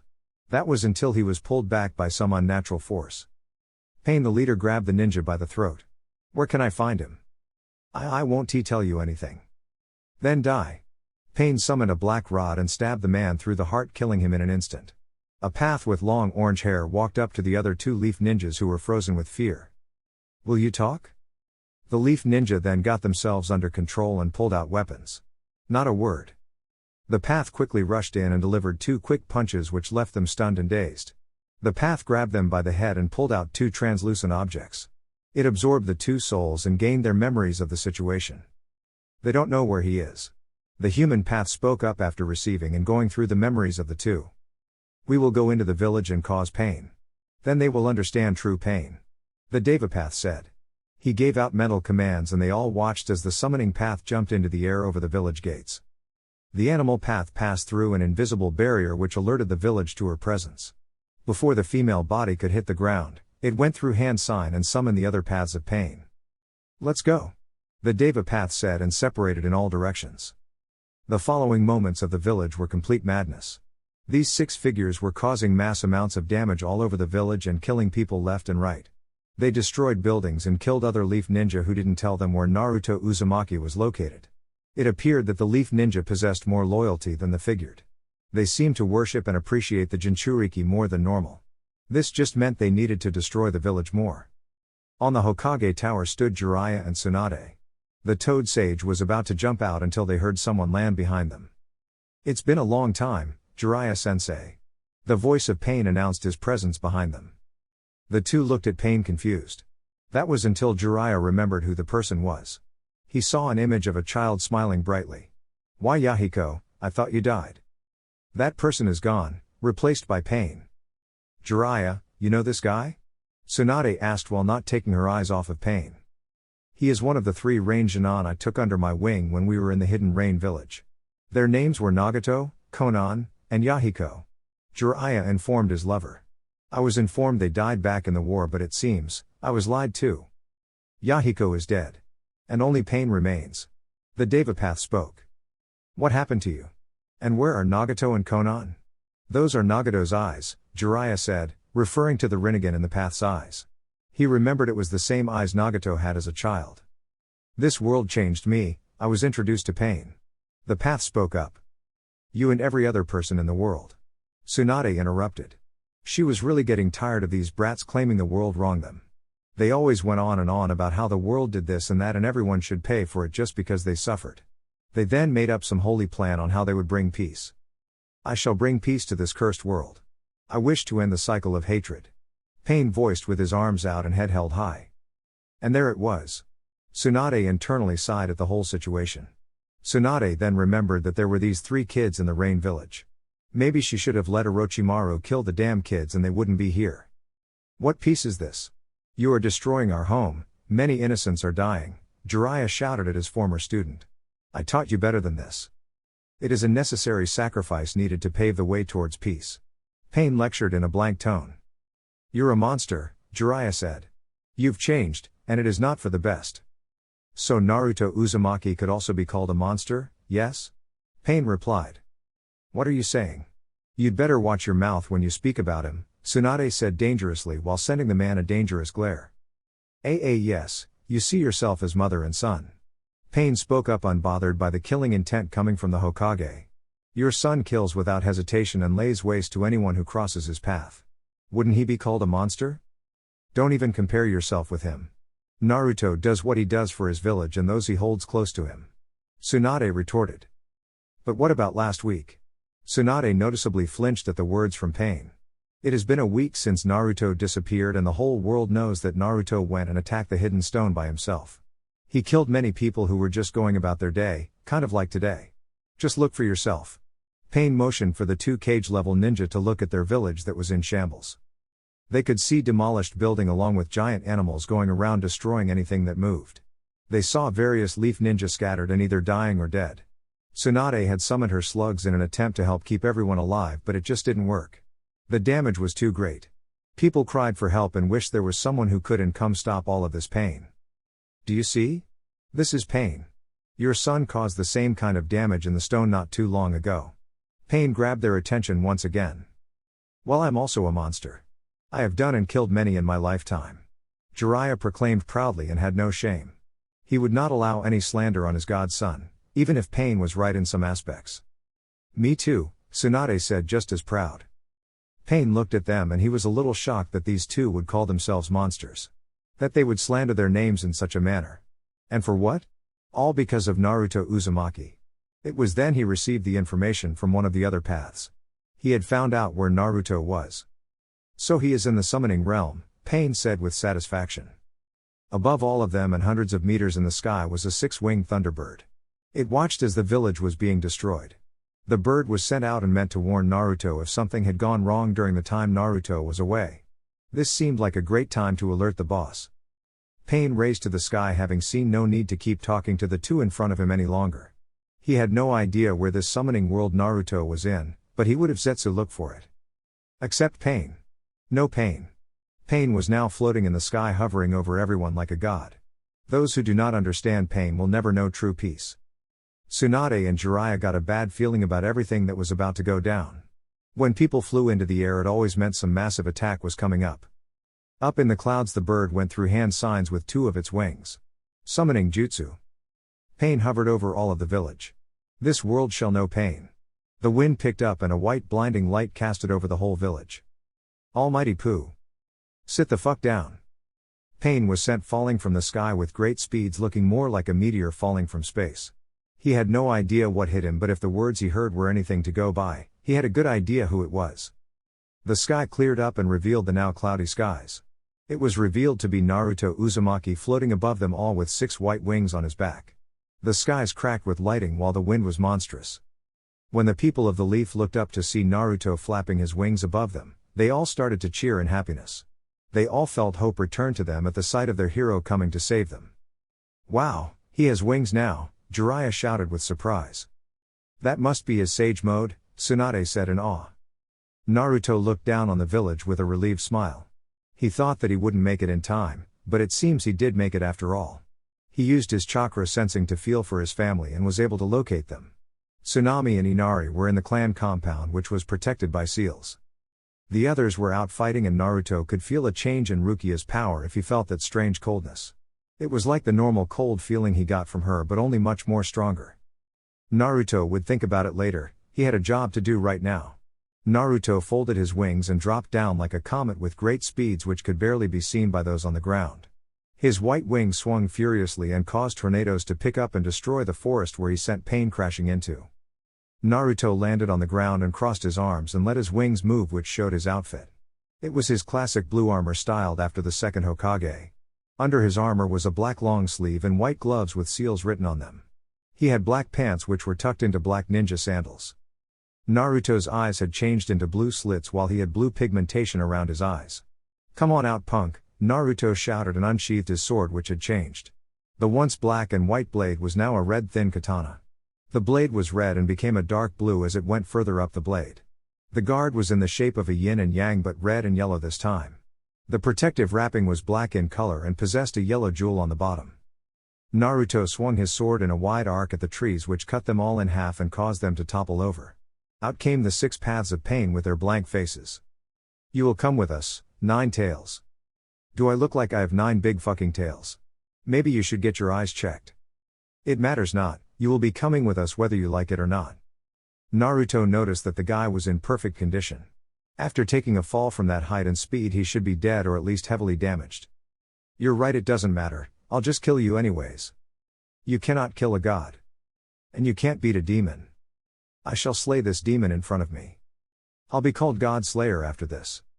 With nothing being said, Naruto rushed at the 6 paths with a grin plastered on his face.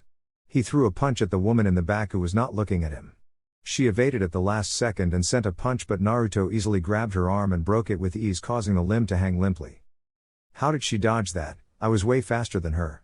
Naruto used one of his wings to create a blade of wind and go for a slice towards the bald head guy, but one of them jumped in front of him and it was absorbed. The fuck? Naruto did a great flap and flew into the sky and looked down with a thoughtful expression. He was then pulled back to the ground and saw a black rod was going to impale him through the chest. Naruto put one of his wings in front of him and destroyed the rod with ease, making the Deva path to widen its eyes. Naruto used the surprise to go for a punch, but the Deva path managed to dodge the hit. Naruto then swirled with great speeds and created a tornado which sucked in all of the paths of pain. Sage Art, Lighting Palms. Naruto put his hands into the tornado which electrified it and caused mass damage. The same thing happened and everything was absorbed. That is already getting annoying. Naruto spoke from the sky. Do you see now? You can't defeat us, Pain said arrogantly. Talk it up while you can, because it won't be like that for long. Naruto's eyes glowed and he shot off with a boom. He had connected with the man who was absorbing jutsu. The Preta path was sent flying into the tree with its body completely broken from the force of Naruto's attack. He had used Sage Chakra to amp his strength and was now stronger than Tsunade physically. He was already approaching that in his base, but now his strength was off the charts. The paths were surprised at the sudden speed jump. They had been able to see Naruto up until then. If he moved like that the whole time, this fight would become more difficult than it needed to be. One of the paths jumped off after the figure that had been punched miles away. Summoning Jutsu. The animal path summoned a bird with piercings all over. There was also a massive rhino and 3-headed dog. Oh, I have my own animals. Naruto bit his thumb and slammed it on the ground and watched as giant thunder birds came from the smoke. It revealed Blaze, Blanco, Negro, and Hero. Naruto, why the hell am I looking at a stupid rhino? Hiro asked, a little annoyed. No time to explain. Just do your thing. Naruto jetted off towards where the other path was running to. If one retreated, that only meant it was some kind of healer. Pain shot off after Naruto. He couldn't allow Naruto to take out both of his paths. He shot several black rods in an attempt to take out Naruto, but the rods simply broke on contact with any of his wings. Universal pull. Pain yanked Naruto back down to the ground and attempted to fall on him along with his other 4 paths which all had black rods. Kasumi, I know you are still mad, but can I enter the first stage? Naruto asked his lover, who was still upset at him. Over the week he did not have time to talk with her since he was training and Kasumi was pissed. Fine, but this is all you get. Kasumi responded with anger. She was still mad, but Naruto was fighting a strong enemy and she did not want to be captured by this fool named Pain. Naruto was enveloped in a chakra cloak which was golden and he crouched down low to the ground and 4 chakra arms came from his back and they all had Rasengan attached to them. Rasen Rampage. Almighty Push. Pain used his technique at the last second in an attempt to block at the attack, but the same could not be said for the others as they were destroyed with ease by the attack. Even Pain suffered some damage since the Rasengan was very powerful and pushed through his move. Naruto let the chakra fade and his Sage mode was the only thing left. Until his wings retracted into his back and he lost his pagination and his eyes went back to normal. What will you do now, Nine Tails? Pain said and got up from the ground. Half of his cloak was falling off and he had suffered damage from the attack. Dude, I will just enter Sage mode again. Naruto summoned a clone next to him that was in meditation. He then released it and felt the Sage power transfer to him. At his real body. Nagato narrowed his eyes in anger. This boy was strong and made things difficult. Nagato, I will go out and help you. Konan attempted to help her last friend. No, I can beat him on my own. Naruto sidestepped an attack to his back and shot a chain from his lower back which impaled the Preta path. Naruto was expecting the guy to try and jump back, but instead he put Naruto in a full Nelson and started to suck his chakra. Bitch stop. Naruto tried to force his way out, but with his chakra being taken at such a fast rate made things much harder. Now no pain. Nagato commenced the Deva path to rush towards Naruto, who smirked. The Preta path turned to stone and Naruto easily broke free and threw a lightning fast punch towards the Deva path's face. Say goodnight, motherfucker. The punches connected with the Deva path and he was sent flying into the forest, creating a path of destruction. Naruto turned to see the only path left standing was the human path. You are about to die. I could never. The human path was cut off when Naruto appeared behind him and put his sword back in its sheath, while the head fell to the ground. Naruto was then struck with a black ball which sent him flying into the sky. Pieces of rock began to get stuck to him. Naruto used his chains and destroyed everything that tried to surround him. He then did a great flap with his wings and took off with great speed, looking more like a blue beam of light. Naruto flew over the giant floating rock and put his hand to the sky. A giant ball of chakra began to form in his hand. It began to screech. It was a supermassive wind-style Rasen Shuriken. Naruto slammed the giant ball of power onto the rock structure. The air rippled, causing shockwaves to be sent all over the place, and the surrounding forest was completely destroyed, leaving only a giant crater. The air still hummed with the powerful chakra of Naruto. Naruto floated to the ground until his feet touched the crater that was now outside the village. It could be a lake and a new landmark in the land of fire. Naruto crossed his arms and folded his 6 wings behind him. Across from him was the panting form of Pain. His once perfect cloak was completely destroyed and his hair was even falling out. It seems the god is starting to lose faith in himself. Naruto mocked. The outcome was already decided when you faced me. Pain said nothing and only readied himself for battle. Almighty pull. He pulled the armored-clad blonde towards him with great speed. I was coming to you anyways, bitch. Naruto went with the pull and summoned a Rasengan in his right hand while a Chidori formed in his left hand. Pain was surprised that someone would so willingly come to him and didn't know what to do for a second. This boy was just full of surprises. No, this demon was truly unpredictable. Almighty push. Naruto was then pushed back but pulled out all black 3-pointed kunai and threw them all across the field surrounding Pain. A little something I picked up from my dad. Naruto disappeared in a bright blue flash and began to hack and slash at Pain body in fast movements that could not be tracked. He was using the flying Raijin and just flashing all over the place while slashing him with his moonlight blade, which he now named Bongxian. When Naruto finished the attack and appeared in front of Pain one final time. Look me in my face and tell me you're ready to die. Naruto brought his blade up and cut the man in half, causing his body to slide into 2 halves and fall. Naruto then spit on the man's corpse and put his sword up along his waist. It was then Tsunade and Jiraiya landed along with multiple ninjas inside the crater ready for action. You know, they always say the hero arrives late, but the hero was early this time. Naruto waved at them until he was tackled in a hug by Hinata. Naruto-kun. Are you okay? I saw the whole thing. Are you okay? Did you get hurt? Hinata rambled on while having waterfall tears fall from her eyes. If you saw the whole thing, then you know that I am okay. Naruto patted the normally shy girl on the head. This caused her to blush in embarrassment and hide her face in his chest. No need to be shy, Hinata-chan.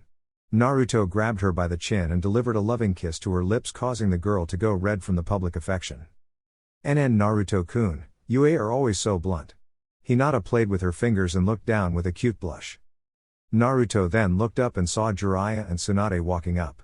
Naruto got up and let his wings come from his back, allowing the others to see the big white wings up close. Hinata and Tsunade reached out and grabbed the wings and began to rub their faces on them. So fluffy and cute. The girls thought at the same time until they were pushed away by Naruto. That is enough, I still have to go and finish the guy off.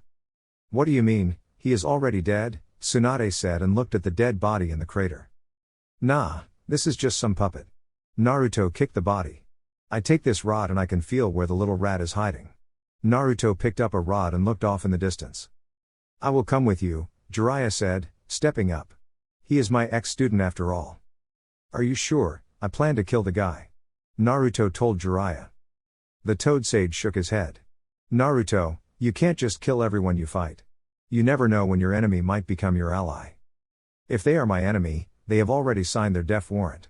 The enemy of his enemy was a dead motherfucker in Naruto's opinion. Naruto, a good leader knows when to kill and when to show mercy. Tsunade lectured Naruto in a motherly tone. Yay, you can save your bedtime stories for someone else, Granny. Naruto waved off Tsunade, which gave her a tick mark from the old comment and being brushed off like that. Tsunade then punched Naruto and sent him into the air with an angry expression on her face. Wow, that kid is brutally honest. Jiraiya whistles as Naruto turns into a star. So you agree with him? Tsunade turned her angry eyes to him. What? I didn't say that. Jiraiya put his hands up in defense. He couldn't fly like Naruto could and would only end up injured. It sounded like you did. Jiraiya did the smart thing and ran off so he would be safe and not end up like Naruto. He took off in the direction Naruto did and hoped to make it there before Naruto killed Nagato. Naruto flew through the air with great speeds and a focused eye. Now that his mind was off the battle, he would take the time to think over what his mother and godfather said. Maybe he had jumped the gun on this one. And on the other hand, Pain was the leader of the Akatsuki, which already deserved death for wanting to haunt him and his fellow brothers and sisters. He laughs at having turned the whole situation against them. Naruto landed with a boom and cracked the ground he landed on. This would alert Jiraiya to where they were. Who was also trying to keep up with him but was not able to. Naruto looked at a tree, which was normal at first glance until you looked hard and could see it was made from small paper. So the paper girl is here with him. Naruto used one of his wings to open the flap and swatted away a black rod that came flying at him. Naruto put his 2 fingers up and shot a rosin bullet at the person in the mechanical walker. That was until he saw the state the person was in. He quickly dispelled the attack before it killed the redhead. Almost lost you there, Naruto said with a grin. Konan tried to attack Naruto for almost killing her last friend. That was until Naruto looked into her eyes and she froze from the look combined with the power he released. Relax. You pretty little thing. Konan froze at the words and fought down the blush that wanted to come on her face from such a handsome man with power. He also looked similar to her old crush Yahiko. But they seemed to be complete opposites when looking at them from one angle. Alright bitch, I was convinced not to kill you. Naruto made a chair of water and sat down without having his clothes getting wet. I can also feel you are an Uzumaki, which makes you my family. So the heavenly demon has mercy, some demon you are. Nagato mocked. Naruto slowly pulled his sword in his lap and took it from its scabbard. I did say I was going to gain a new title today. Naruto looked at Nagato dead in his eyes and flooded the man with his ki, which caused him to break out in a cold sweat and recoil back. Don't disrespect me or take my kindness lightly. Nagato gulped and got a stern look from Konan, which told him to follow the young teen's answer. Nagato was about to speak up until the paper was ripped open and revealed Jiraiya coming in with a worried face. The old man made it, Naruto said and smirked at the Toad Sage, who only gave Naruto the middle finger, which caused the blonde to laugh. Did I miss anything? Jiraiya got out between labored breaths. No, nothing at all, Nagato said while giving Naruto a weird glance. Great. Now let's get to business. The Toad Sage said with a more serious tone of voice and stern face. What the hell happened to you guys? Nagato told Naruto and Jiraiya how his parents were killed in front of him at a young age, causing him to unlock the Rinnegan.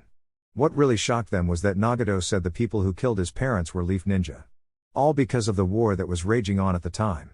Nagato told them how his pain became hate and resentment towards the world and everything. He told them how on the brink of death, he was saved by Konan and given food. Konan had brought him and his dog to their secret little hideout where he met Yahiko. Naruto listened to the tale of Nagato with a blank face. They shared similar backgrounds if he was being honest. Nagato used to steal food with his friends and give it to the other kids. Naruto would also steal food and give it to the orphan kids. It was then they witnessed the battle between Hanzo and the 3 Sannin. They witnessed the power being shown and vowed to also become strong so they could put an end to all the wars raging in the world. This was Yahiko's dream. But it soon became Nagato's dream. Nagato and his friends had been taken under the wing of Jiraiya the Toad Sage, which led to them being trained in the ninja arts. It was then the incident that had put Nagato's friends' lives in danger. Nagato had struck out in a blind rage and killed the Leaf Ninja. This had placed the boy in a depressed state for a while, making him almost lose himself to the darkness. After that, Jiraiya had pulled the boy aside and talked to him, pulling Nagato from the depths of darkness. After that, they trained for years to get stronger and make their dream come true, which formed the Akatsuki. I have heard enough. Naruto raised his hand and put a stop to the crippled man. I can already guess what happened from what you told me. Naruto narrowed his eyes. If you listened, it wasn't hard to guess the outcome. But how did Yahiko die? Naruto's question caused Konan to flinch at remembering the terrors of that day. It was Danzo. Nagato answered angrily. Naruto sneered and Jiraiya boiled with anger. No need to worry, I killed his ass. Naruto told them with a smile. That makes me feel a little better. I just wish I had done the deed. Nagato answered Naruto. Danzo had manipulated Hanzo into thinking we were a threat. This caused him to betray us right when an agreement was about to take place. AAA, now it is all adding up. I am guessing you went berserk and did something with your pink eye, which is why you ended up like that. Naruto spoke with a knowing tone. He then got up and walked a little closer, putting Konan on edge. Naruto was a dangerous man after all. I have decided on what to do with you. Naruto pulled out his thin sword, making Konan summon paper spears. Calm down, sweet cheeks. Naruto jammed his sword in the ground in front of Nagato. I shall take your dream and place it on my back and carry it to the highest peak, Naruto said proudly, making the others in the hut widen their eyes in shock. And Naruto, are you saying you want peace? Jiraiya asked in shock and disbelief. Is it that hard to believe? I wouldn't want to see any more kids turn out to become like this crybaby Nagato, Naruto teased the redhead who gained a tick mark. I am just going to need you to trust in me. Nagato looked at Naruto carefully. He was piercing into Naruto's blue eyes with an intense gaze. Could he really trust another with the dream of his fallen comrades? Peace was impossible. Why should I believe in you? How can you have faith that life won't change you? Nagato asked in anger. Naruto thought back to all he had done, all the battles and people he killed without mercy. All the comrades he's lost along the way and tears he let reach the ground. If I stop believing myself just because things got difficult, I'd become a coward and a bitch, and the storm of the leaf ain't no bitch, you know, Naruto said with steel in his tone. If you ever change, it will be a different story, Nagato said and left the words hanging in the air for the occupant's imagination. You really are a strange fellow. You give me a vision of a different future that shows a different path from the one I walked. Nagato brought his hands out of the armrest and clasped his hands together. Nagato. You can't.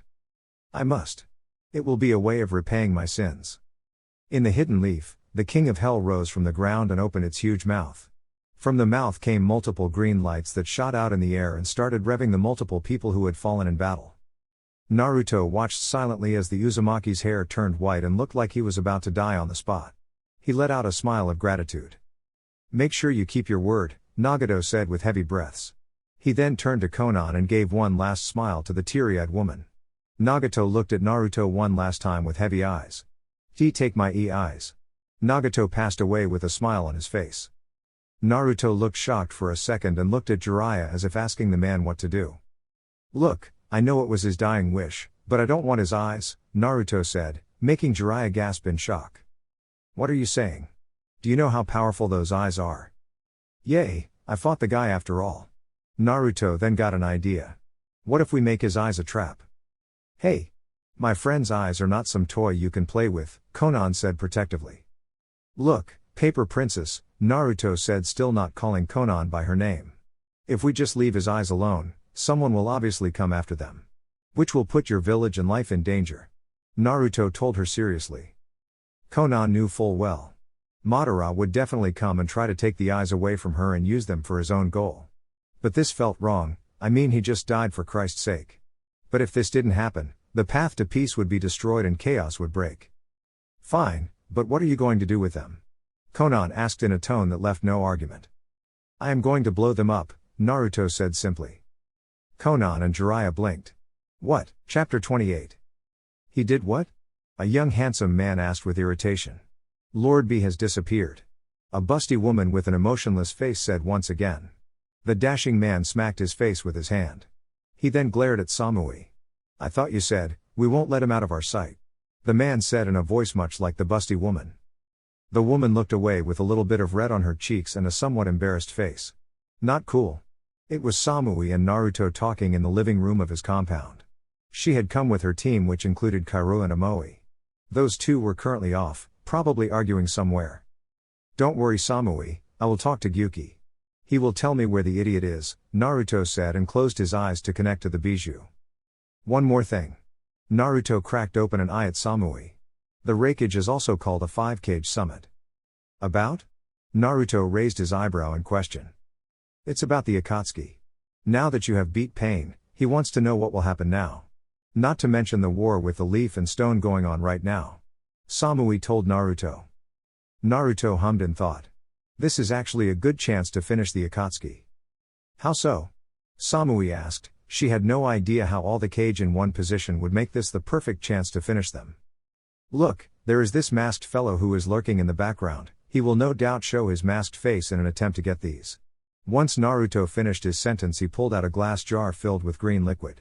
There were two objects floating inside the jar. Whoa, that's cool. Yeah, I know. What are those going to do?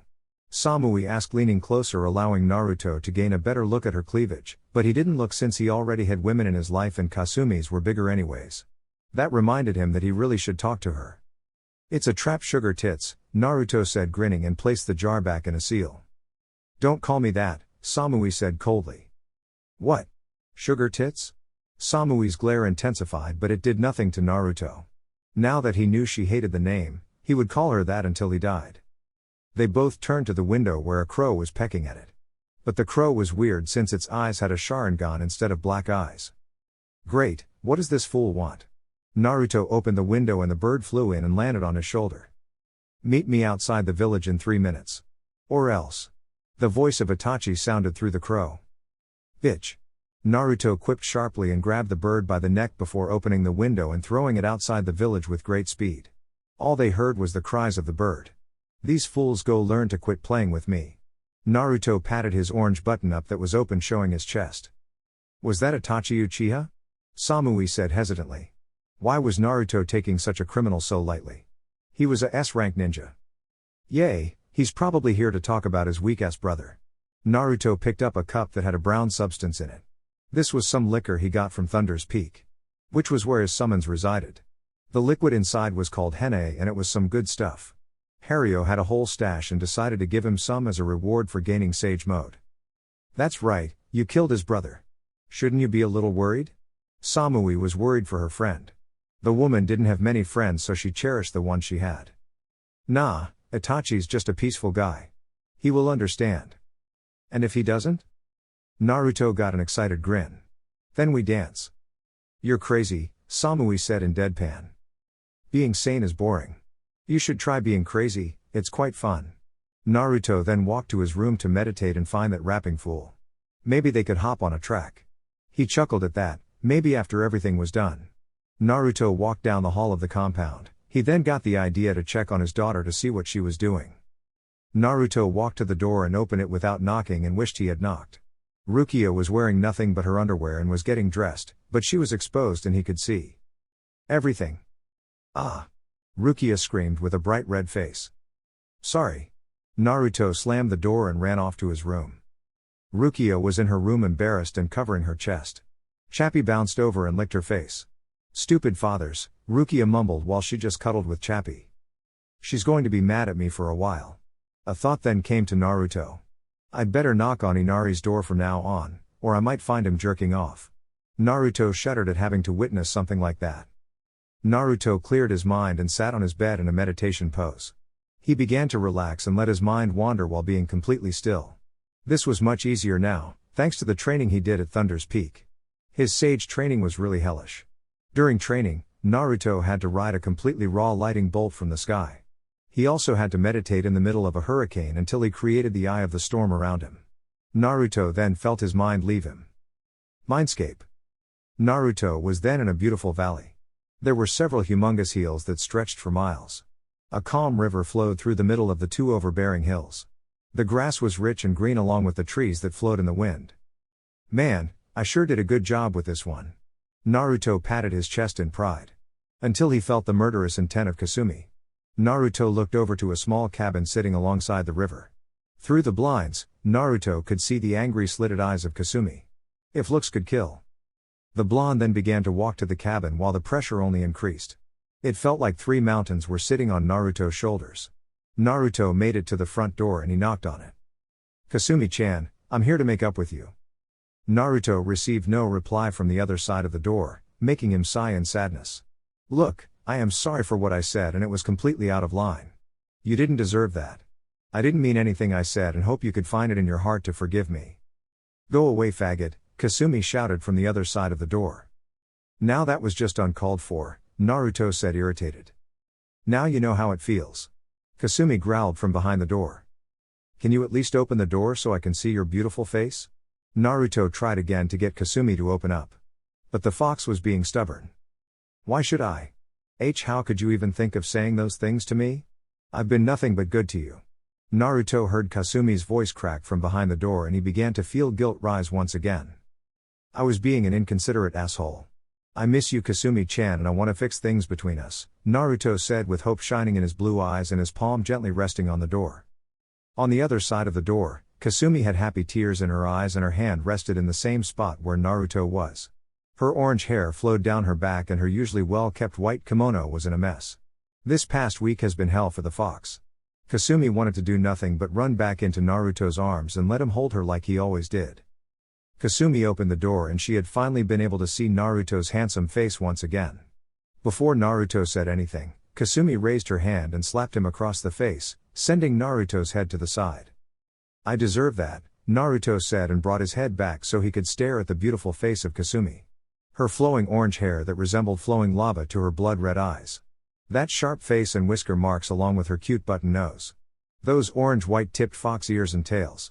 Naruto opened his arms and like an arrow leaving its bow, Kasumi was in Naruto's arms and embracing him in a tight hug.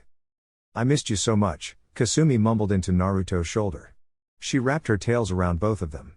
Naruto began to run his hands through her hair and gave the legendary fox gentle head pats which made her purr in happiness.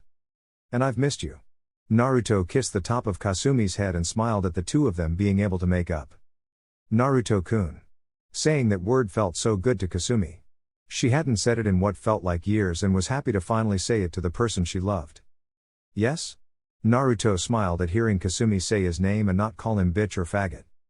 I love you, Kasumi said with a blush on her face and ears flat on her head. I love you too. Naruto grabbed Kasumi's face gently and they looked at each other with loving eyes. Until they began to move closer and connected with a passion-filled kiss, pouring their love for each other into the kiss. They separate panting and cheeks red and eyes filled with love for each other. Well, now that we're good now, can I get your help? Naruto queried with a smirk.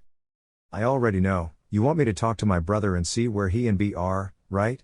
Kasumi said with an eye roll. That idiot no doubt ran off because he felt trapped behind the wall of the village. Naruto gave Kasumi another kiss as gratitude. I'll leave you to it. Naruto disappeared from the mindscape allowing Kasumi to focus on contacting her brother. When Naruto opened his eyes he was sitting on his bed.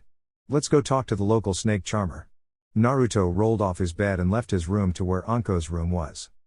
Naruto looked at the door which had a giant A for Anko on it. He raised his hand and knocked on the door. Inari. I already told you that you're not allowed to ride my snakes until you finish puberty, Anko shouted from the other side of the door. It's the one and only Naruto. After his words, Naruto heard fumbling around and the sound of things falling along with cursing from the other side of the door. He chuckled to himself at Anko. He really missed her. It had been a week and 3 days since he had seen Anko since the Jounin was out on a mission when he came back. The door swung open to reveal Anko Mitarashi. Her purple hair was flowing down her back. Instead of wearing the black and purple trench coat Naruto had given her, Anko was wearing a full-body fishnet that covered her top and bottom. Over this was a midnight purple baggy shirt that went past her waist and stopped at her mid-thigh. Anko's honey-colored eyes that were beauty at its finest were wide in surprise. And Naruto-kun, Anko whispered in surprise, happiness, and confusion. It had been such a long time since she had seen her boyfriend. Not since that dreadful time in the office. I'm sorry. Naruto bowed his head to Anko while apologizing. Anko looked at Naruto who was bowing his head to her. She hadn't seen Naruto bow to her since the woman had first become his sensei. Anko knew why Naruto was here apologizing to her. It was when he had blown her into the wall and just left without checking to see if she was okay. Which she wasn't. Anko let a smirk cross her face and then pulled Naruto into her room. She closed the door and pulled Naruto to the bed. Pushing him on his back, Anko straddled Naruto's waist and looked down at him with crossed arms. Naruto was about to put his hands on Anko's thick thighs like he would always do when she laid atop of him. However, he stopped himself and simply let his hands rest at his side. Not even going to touch me? Anko quipped, a little annoyed that Naruto was acting like this. But she also felt a little happy that he cared this much and would willingly restrict himself and admit he was wrong, unlike most men these days. I don't deserve to, Naruto said while looking away from Anko. Anko leaned down and grabbed Naruto's face with her two hands causing him to look directly at her. Naruto-kun, I forgive you. But I don't forgive myself. Not only did I hurt you but also said some uncalled for things to Kasumi-chan. Did she forgive you? Naruto closed his eyes and a smile came to his face. Yes. So why can't you smile when I try to apologize? Anko asked Naruto softly. Because I promised to keep you girls safe, but I did the opposite.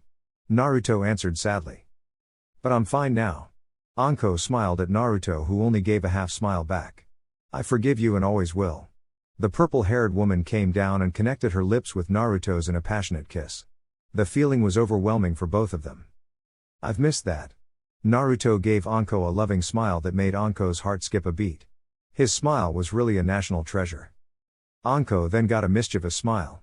There is still more you have to do in order to make it up to me, Anko said, and raised up from Naruto's face and got back to her other position. I'll do anything, Naruto told Anko with determination. This caused Anko to laugh before she got a perverted grin. We will make love and you must call me mistress the whole time. Naruto looked up at Anko before he laughed. He knew something like this was going to happen once he saw the perverted grin on Anko's face. This was going to be easy and he'd make sure Anko had a great time. As you wish, mistress. Naruto ran his hands up Anko's thick thighs and leaned up to plant kisses all along Anko's jawline and neck. Author's note, there is a lemon here if you want to read it. Link to the story is in the description. After a cold shower and a little more fooling around, Naruto was back in his room and was finally going to go see the rogue Uchiha. Naruto was in his closet trying to figure out what he was going to wear and was finding it hard since he had a lot of outfits. A regular ninja would dress ready for a battle, but Naruto was not a regular ninja and just had to be different. Knock knock knock. The blonde turned to his door with a raised eyebrow. Come on in, Kin-chan. His door opened and the slim figure combined with the long black hair and made outfit of Kin came into his vision. Hello, great master. Kin beamed with a bright smile and bow. What's going on, my beautiful servant? Naruto gave the young maid an excited grin and peace sign. Well, I've come to give you a new outfit. I made it myself. Kin chattered on with a radiant smile and stars in her eyes. Oh? Well, if you made it, it must be good. Let's see it. Naruto smiled. Kin pulled out a white box from behind her and laid it on Naruto's bed. Prepare yourself, this will knock your socks off. Naruto moved closer so he could see the great reveal.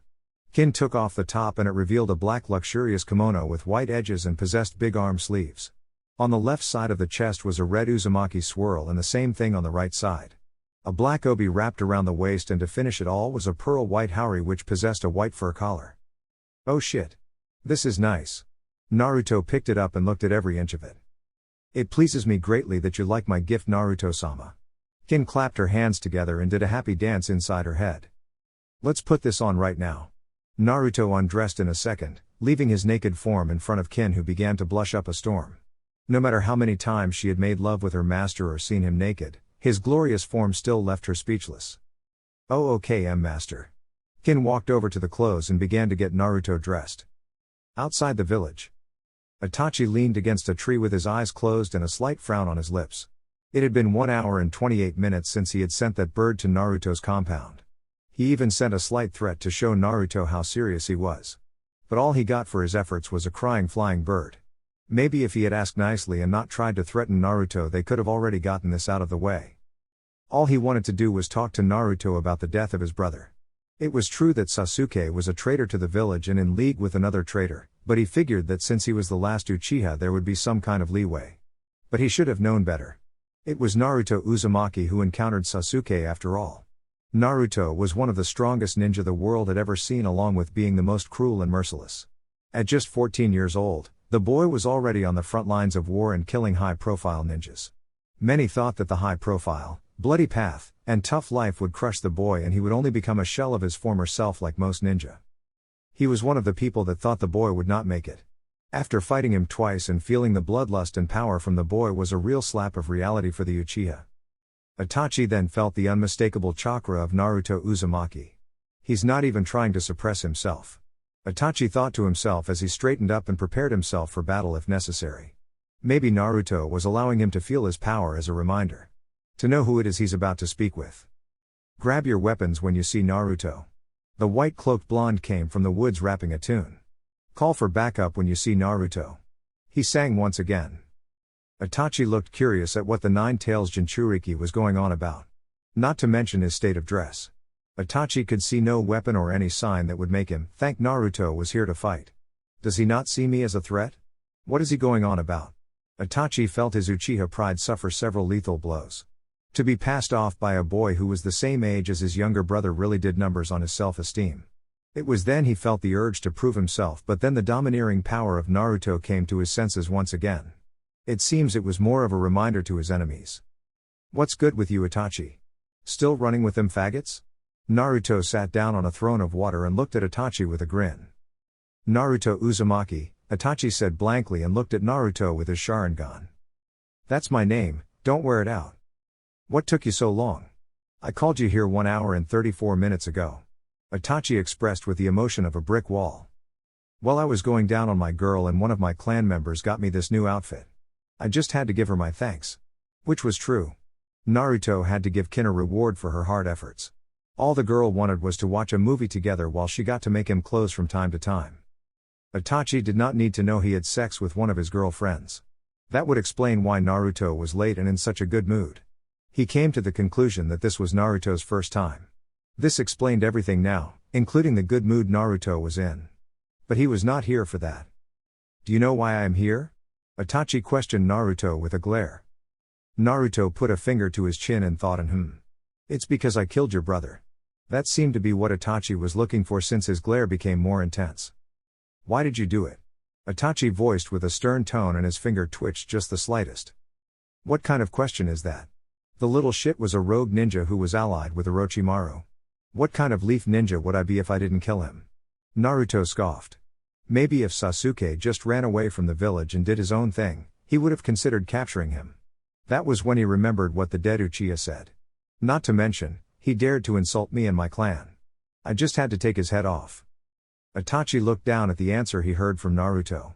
It was true that his brother was a traitor of the highest caliber. Not only because he was the last of a clan but because he was working with Orochimaru. It appears Naruto was just doing his duty as a leaf ninja and clan head. But that does not mean he likes it. What if I said I wanted to kill you and take revenge for my brother? Itachi asked Naruto with a serious voice. Naruto threw his head back in laughter. He grabbed his stomach at an attempt to ease the pain from the laughter. The blonde stopped and flicked his wrist, allowing Bongzian to appear and the thin sword to shine brightly. Itachi, you know as good as I do. This is not what you want. Fighting me would only send you to your brother faster, unless that's what you want. Naruto told Itachi condescendingly. He would simply take off Itachi's head in an instant and go home like nothing happened. Itachi looked down at those words. What was he thinking? Fighting Naruto in his condition was suicide to say the least. Listen, Itachi, I imagine you are in shambles right now. Your little brother is dead. And for some reason you seem to care. This does not match what everyone knows about Itachi Uchiha, the clan slayer. Naruto crossed his arms and looked at him with a frown. Naruto did not like Itachi because he killed his family, which was a big no for someone like Naruto who was an orphan. I did what I had to. It was for the village. Itachi told Naruto emotionlessly. But when is it enough? From what you say, it sounds like you were ordered to kill your clan, which sounds crazy. A frown appeared on Naruto's lips. To think this was something that the old monkey would approve of. If so, that is a whole other situation and I don't care enough to actually check. The fact that you haven't denied what I said means it is true. But since you seem to not be 100% loyal to them faggots, tell me some information. Naruto created a chair for Itachi and used wind chakra to push him down in it. The two then went on to converse about that S-rank group which would soon be no more. Naruto received some vital information about the remaining members. But what really surprised him was the information about the masked man being Madara Uchiha. At first Naruto was ecstatic at being able to face someone who could give him a good challenge, but was saddened when Kasumi told him it was some poser. Itachi told Naruto that they had teamed up with Kabuto and planned to launch a full war on the nations. Itachi did not know how they would do it, but only that it was going to happen. But the real surprise was that the Hidden Stone Village was working with them. Itachi also handed Naruto a crow with a Mangekyo Sharingan in it. Itachi said it was just in case. Thanks for this information, it will surely help us in the future.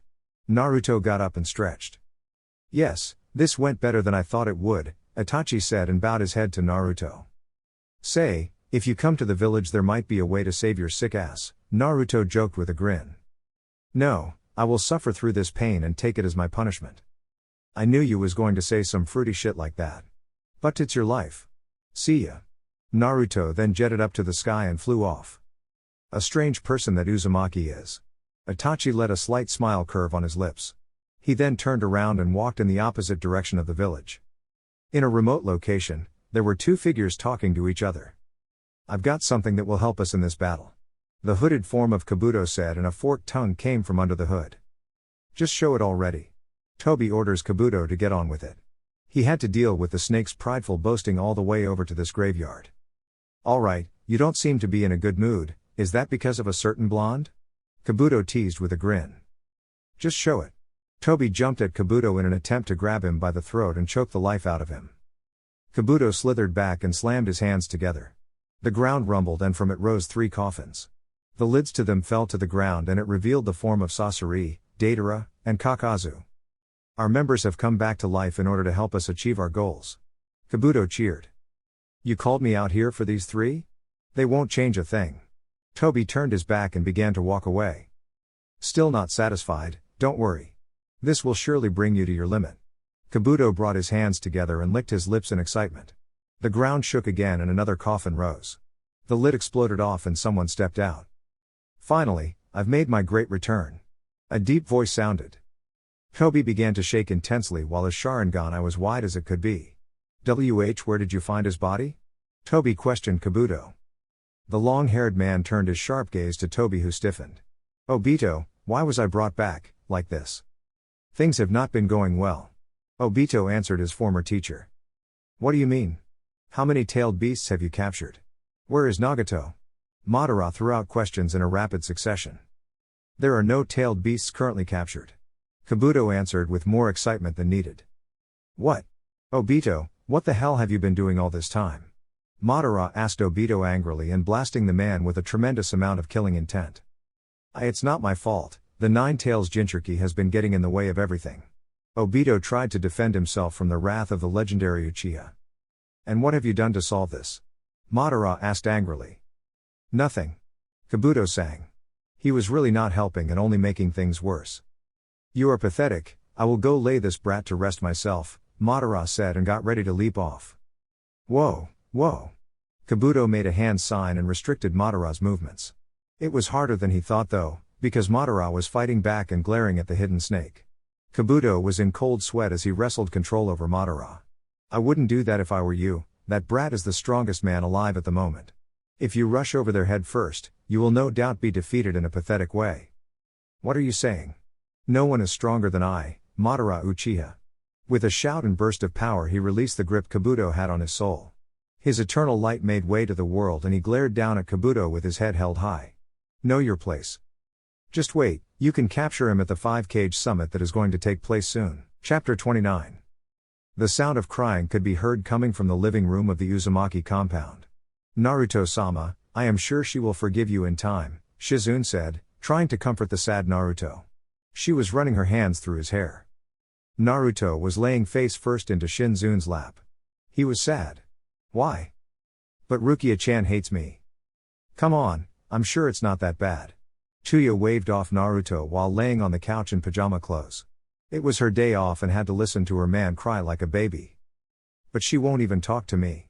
The muffled voice of Naruto sounded from Shizune's lap. Her black and white maid outfit was getting wet and would surely need to be washed after this. Naruto-sama. I am sure you are overreacting. Ino came into the room and placed her hands on her slim waist. Nan. The crying blonde replied in a childish tone. Don't worry, Pops. I'll go kick some sense into her for you. Inari patted his chest. He was the man of the house when Naruto was gone after all. So it was his job to make sure everything was running smoothly. You make me so proud. Naruto turned his head in Shizune's lap and gave his son a grin. Just be careful, you know Rukia-chan has that gorilla strength. Naruto warned his adoptive son. Inari scoffed. You see these? Inari flexed in his white muscle shirt. He was 13 but had impressive muscles for his age. She won't know what hit her. Inari ran off to Rukia's room with big steps and confidence shining bright. That kid's going to get his ass kicked, Tuya laughed. Yea, she loved the brat like her little brother, but he was way over his head. Her little snowflake was a real monster. Hey yo. Kurenai came through the sliding door of the front. The woman had a smile at being able to come home from that long mission. There was nothing like getting home after a long day of work and laying down for the first time. Ayo. Everyone chimed in with a smile. This was something everyone did when they got home in the compound. Kurenai plopped down next to Tuya on the couch. The redhead laid into Kurenai's lap. So what did I miss? Kurenai asked while laying her head back and twirling Tuya's long red hair. Just our future husband crying like a bitch. Tuya received a pinch on the cheek for her comment. Language, young lady. Kurenai glared down at Tuya. The dirty mouth redhead simply waved off Kurenai. The women could really have a stick up her ass. That was when Naruto wasn't up it. Yay sis, I'll try to watch my mouth next time. Tuya drawled. You said that yesterday. Kurenai reprimanded. Until she sighed and laid her head back. This girl was really stubborn. Just like most of this Uzumaki clan she found herself being a part of. They then all heard a scream and thud come from Rukia's room. What was that? Kurenai asked on guard. Probably Inari-kun getting beat up by Rukia-chan, Ino sighed. That kid is really hard-headed. You're one to talk, Shizune said with a teasing glint in her eyes. What's that supposed to mean? Ino bellowed in anger and a fist waving in the air. It means what she said. Tuya smirked at the platinum blonde in Kurenai's lap. Just when Ino was about to say something back to Tuya, Inari came stumbling back in the living room. Except, he was different. The boy's head was encased in a giant block of ice. Inari let out some inaudible words due to his head being covered in ice. Tuya busted out laughing and rolled on the floor while crying tears. Naruto also put his head back in Shizune's lap to hide his laughing face. Shizune looked the other way and held it together a lot better than everyone else who was laughing. Inari, feeling disrespected, got angry and vowed to invoke his wrath on his family. It was something Naruto had taught everyone of the clan. Anyone who disrespects you should be dealt with. So Inari would now follow those words until he couldn't anymore. He scanned the room with his shaky head, looking for the closest person to him. It was Tuya. She was also laughing the hardest at him, so Inari would make sure to hit her where it hurts. The blockhead boy ran or wobbled to Tuya until he was standing over her. What do you want, ice cone? Tuya laughed at her joke. Inari didn't say anything and only took a great jump into the air. His vision locked onto Tuya. The boy fell down like a bird about to swoop down on its prey. Inari had his ice head aimed towards the gut of Tuya and had a smirk on his face. Inari then impacted with Tuya's gut. The redhead's eyes widened to a large amount and she turned pale and fell over. Inari got up and flexed his muscles once again. That's what happens when you mess with the top dog. Inari stroked his ego more than he should have in this situation. But since no one could hear him, he had to speak to himself. The boy then felt an ominous presence behind him. Inari turned his head shakily.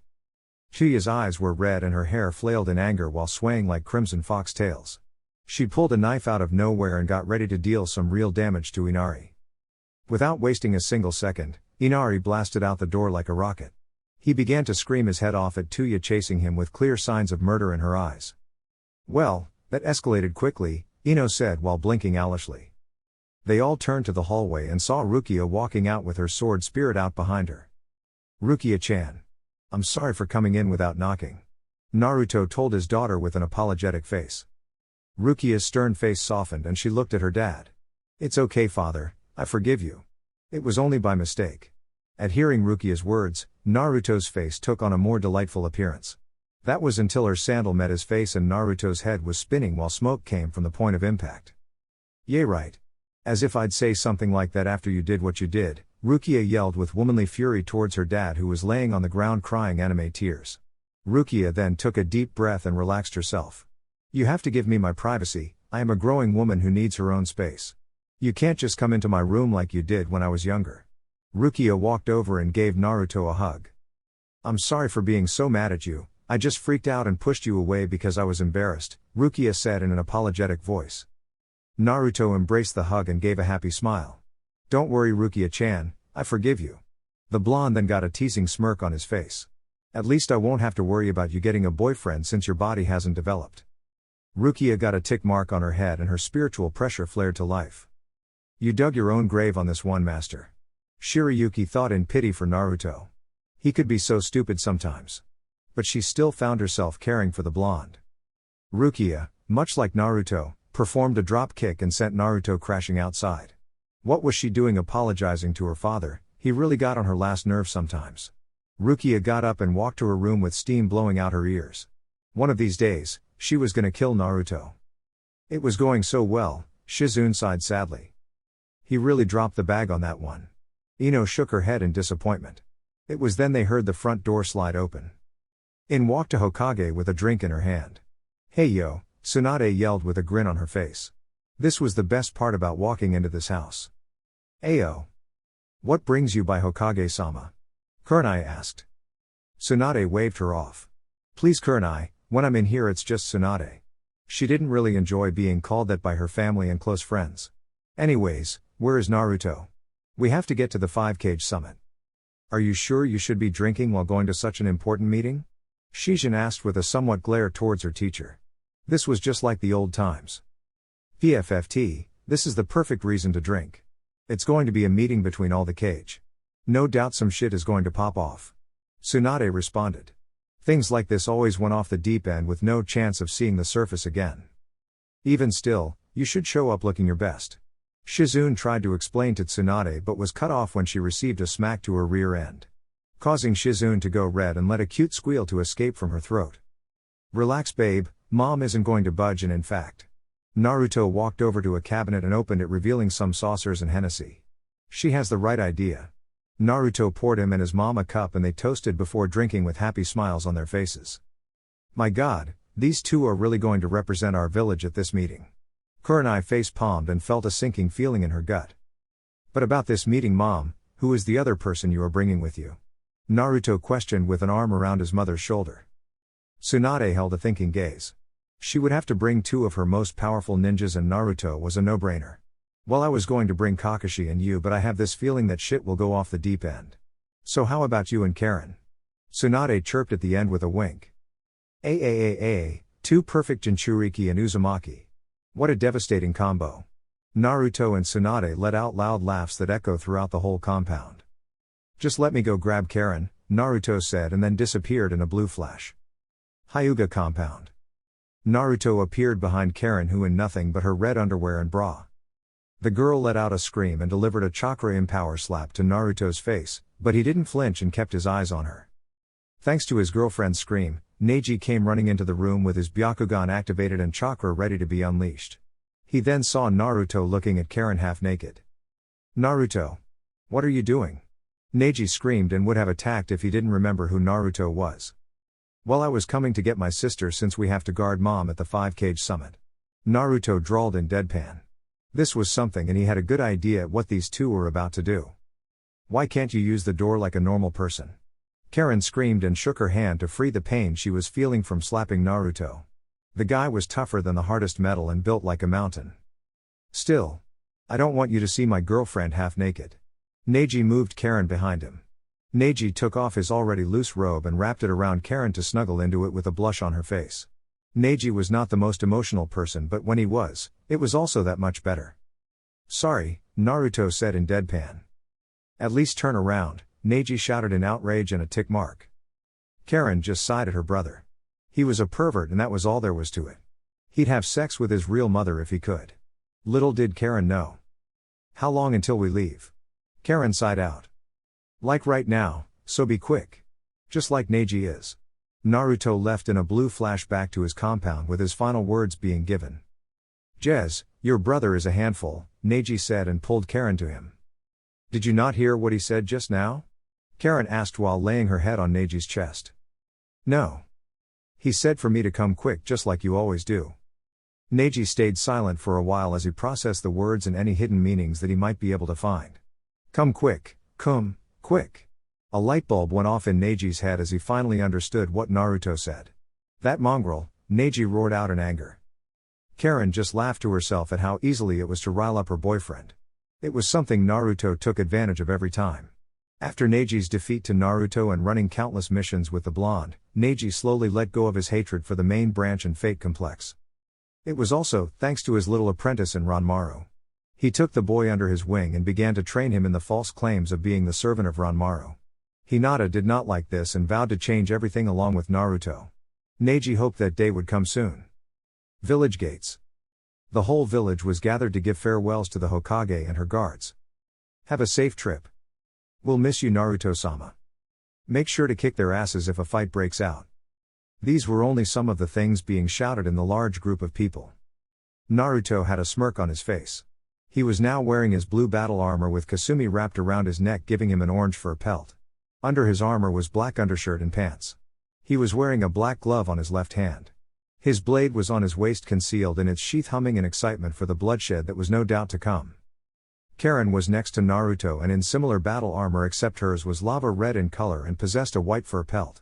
She was wearing a black long sleeve under her armor and skirt that was covered by the bottom of her armor, leaving her long legs to be shown and give a certain Hyuga a show. On her lower back rested a long sword with a red handle and golden feather tail resting on the end by a string. "Okay Naruto, take us there," Tsunade said and turned to the smirking blonde. "Roger Roger." Naruto replied in a robotic tone and gave a salute. 2 clones popped into existence. They picked the 2 women up in bridal-style carries and began to float in the sky. "We'll be back soon Konoha," Tsunade yelled to everyone below her before she was cut off by Naruto as he blasted off in a trail of blue light. Flying over the lands of the elemental nations never got old, and the view was always something to behold. That was until Naruto went through hand signs and spoke the name of the jutsu. Storm release, flying thunder. Under Naruto formed a dark gray storm cloud big enough for them all to rest on. He landed on the cloud and his clones set the other 2 women down on the soft cloud. "Naruto, what is this?" Karen poked and sensed the cloud. "It's a jutsu from my bloodline. I just make a cloud made from storms and we ride on top of it like this," Naruto replied while lying on his back. "Well, it is certainly great for travel," Tsunade said and laid next to Naruto, followed by Karen, who did the same. Iron Country. Outside the gates of Iron Country sat 2 samurai gate guards. They looked up into the normally gray clouds that were raining snow. They then saw a cloud that looked as if it didn't belong. "Is it me, or does that cloud seem to be rumbling like thunder? It also is moving incredibly fast." The 2 noted and then saw the cloud plummet to the ground with great speeds. And the faint sound of screams could be heard coming from the cloud. Before the cloud impacted with the ground, 3 figures jumped off it and watched the cloud disappear like it didn't exist. "Well, that was weird." A blue flash appeared in front of them, putting the 2 guards on alert. They almost dropped their weapons when they saw Naruto standing in front of them. "And Naruto Uzumaki." The guard stuttered out. "Yep, that's me, we are here for the summit," Naruto acknowledged. "Alright." The guard saw Tsunade Senju the 5th Hokage and Karen Uzumaki, the container of the 4-tailed monkey, Son Goku. He allowed them to pass. Once they all walked into the snowy village, they soon went to their hotel to chill until the time of the meeting. And now was the time. "Alright, Naruto, stay on your best behavior." Tsunade fixed Naruto with a stern glare. Naruto had the nerve to look offended. "What are you talking about, Mom? I am a well-mannered young man." Karen looked at Naruto as if he had grown a second head. That was bullshit, and even Naruto knew that. "Just don't be making comments and leave that stone kunoichi alone." Tsunade gave Naruto another stern glare. Those 2 in the same room was a fight waiting to happen. They were somewhat rivals in bloodlines. It didn't help that Naruto always found some way to tease her. Whether it be his lewd remarks, arrogant attitude, or just beating her every time they fight. "That will be hard, I just can't resist messing with Kuro-chan," Naruto said in a helpless manner. If this was another life, those 2 would most likely be a married couple with the way they argue. "Let's go," Tsunade said and walked out the room. Why was she trying? This was going to be a shit show anyways. All the Kage could be seen seated at a circular table with their 2 guards behind them in an upper part of the room. The Kage had their hats resting on the table while everyone just stared at each other. "So Raikage-sama, since you called this meeting, can you tell us what is going on?" Mifune, the leader of the Iron Country, asked in a polite tone. The man nodded in respect to the country's leader. A then turned to Tsunade with a questioning look. "Have you received word from my brother? That and the problem about the Akatsuki is why I called this meeting," A bellowed in a hard tone. "Yes, I have. Naruto over there tells me that B was traveling and handing out concert tickets. He claimed to feel trapped inside the walls of the village." Tsunade had to fight hard not to laugh or even chuckle. That man B was such a handful, she was glad Naruto was at least present.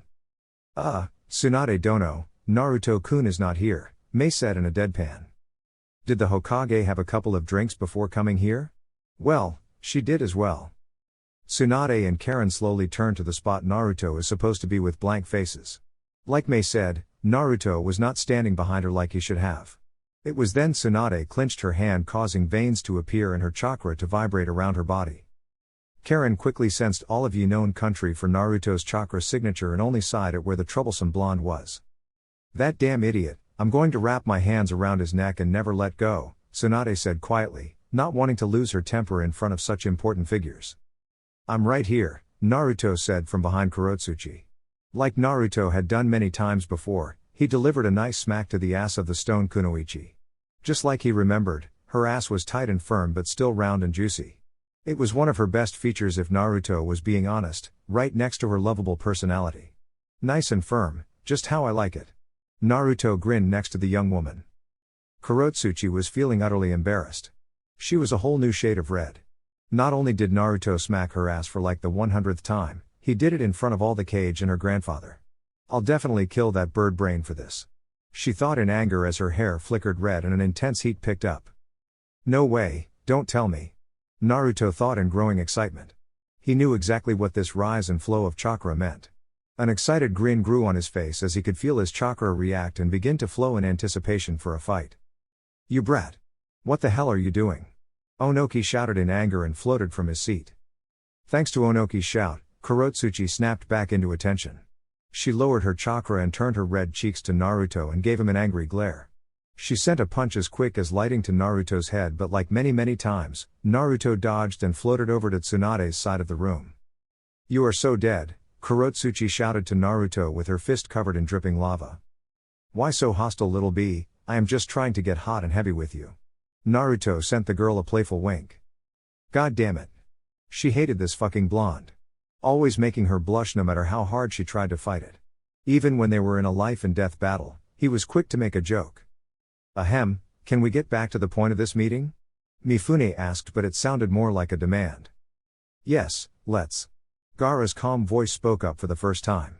He was not surprised at all by the events happening right now. This was really the only outcome when you put the leaf and stone in the same room. And on top of that, Tsunade brought Naruto of all people with her. Bringing him was like saying bring it bitch. None in their right mind would openly try to attack with the world's most battle-hungry damn near crazy man in the room. What do we have here? Not having a meeting without me, are we? The deep voice of Tobi came from a swirling vortex. You're right on time, bitch, Naruto said with a smirk towards Tobi. There was nothing like disrespecting your enemy before stomping a mute hole in their ass. Nine tails. Tobi slightly glared towards Naruto. This boy was really getting on his last nerve. Still with that? I may have 6 wings but 9 tails I do not have. Naruto grabbed Kasumi from his shoulder and held her in front of him. But this little minx here happens to have 9 tails, Naruto said with a devilish smirk and spoke in a teasing tone of voice. Kasumi's one tail turned into 9 and they swung around in the air. You've been after me all this time, and I'm right here. Kasumi's voice was also teasing and playful. It was her nature after all to be this way. Obito from behind his mask narrowed his eyes at the beast in front of him. Without thinking much on it, Obito dashed towards Naruto with speeds that no one could track in an attempt to catch Naruto off guard and snatch the 9 tails right from under Naruto's nose. Naruto only smirked wider as he spun and avoided Obito. Oh, you got to be quicker than that. Naruto baited Obito even more by tossing Kasumi up and down in his hand. Obito growled and launched himself at even faster speeds towards Naruto, who simply evaded him once again. But like air, Naruto simply disappeared and floated back to the ground from the ceiling. Oh, you almost had it. Naruto and Kasumi let out mocking laughter at Obito, who was snarling behind his mask. Kasumi then went back into the seal as Naruto's face became serious in a matter of seconds. I've got a deal for you, bitch. Naruto's tone was dead serious and lacked any kind of playfulness. Why would I make any kind of deal with you? You're soon going to be dead? Obito asked just as seriously. Standing here would allow Obito to somehow think of a plan and allow the things he had behind the scenes to be set in motion. Naruto reached behind him and pulled out the special eyes he had been saving for this moment. Naruto saw everyone's eyes go wide in the room and release a gasp. Oh yay, the Rinnegan. Give it. Obito barked in anger. I will, just make this deal with me, Naruto said with a menacing smirk. Tsunade had enough and rose to her feet. Naruto. What do you think you're doing? Quiet, I'm just trying to enjoy myself, Naruto said with a cold edge to his tone. He had never used this tone with his mother, so it came as a shock to Tsunade. What deal would you like to make? Tobi asked. I will give you these eyes, if you take off your mask and implant these in your head right now so we can fight. Naruto revealed the deal to a surprised Obito, but he wasn't the only one because all the Kage and guards were shocked into silence. What is he playing at? This seems too good to be true. But this is something this maniac would do for a good fight. Obito went over the possibilities in his head. He activated his Mangekyo Sharingan and scanned the eyes floating like small rocks in the water. I can't see anything wrong with the eyes, and if everything is as simple as it sounds, I have no reason not to accept. With the real Madara being brought back to life now, his game of playing as Madara was over. You got a deal. Obito put his hand up and removed the orange mask. This allowed everyone to see his heavily scarred face. You one ugly son of a bitch. Naruto blinked at the man in front of him. What's your name, shithead? It doesn't matter, just hand me the eyes so I can kill you. Obito held his hand out for Naruto to hand him the jar. With a simple flick of his wrist, Naruto sent the jar flying towards Obito, who caught it. Obito scanned the eyes once again just to be sure. Like last time, he didn't see anything wrong with them. Without wasting much time, Obito plucked out his right eye and quickly placed in the Rinnegan. Like a broken dam, the power flowed into Obito like raging rapids. He began to laugh evilly as he could now complete his plans. Naruto then began to match his laugh with his own grin. Naruto, do you know what you've done? Tsunade shouted and was going to charge him but was held back by a chakra chain from Karen. The redhead had a small smirk on her face and sent the Hokage a wink. She had felt it at the last second. Laughing at your demise? That's so like you. Obito laughed in victory. You just don't get it, do you? Naruto still laughed. This fool. What are you talking about? Do you really think I would hand over those eyes to you without taking proper measures? You dumb bitch. Naruto began to slowly raise his hand in a half-ram seal. There is no way I can forgive the person who was the cause for both my parents' deaths, Obito Uchiha. And what of it? You don't stand a chance against me at this point. Obito proclaimed with arrogance all in his tone. You die here, Naruto said in a fierce tone and channeled his chakra. It was then Obito began to catch on to what Naruto was trying to do. He was going to blow the eyes up in his head while killing him at the same time. Die. Naruto's tone was murderous and cold. With a last shout, Obito's head exploded in a blood mist and chunks of his brain scattered all around the room. Now this might be one of my favorite kills, Naruto said in bliss. He had managed to get revenge on this bastard for killing his parents. And Naruto, Tsunade stuttered out. The mentioned blonde turned to his busty mom and walked over. He gave her a hug and kiss on the forehead. I'm sorry for acting out like I did.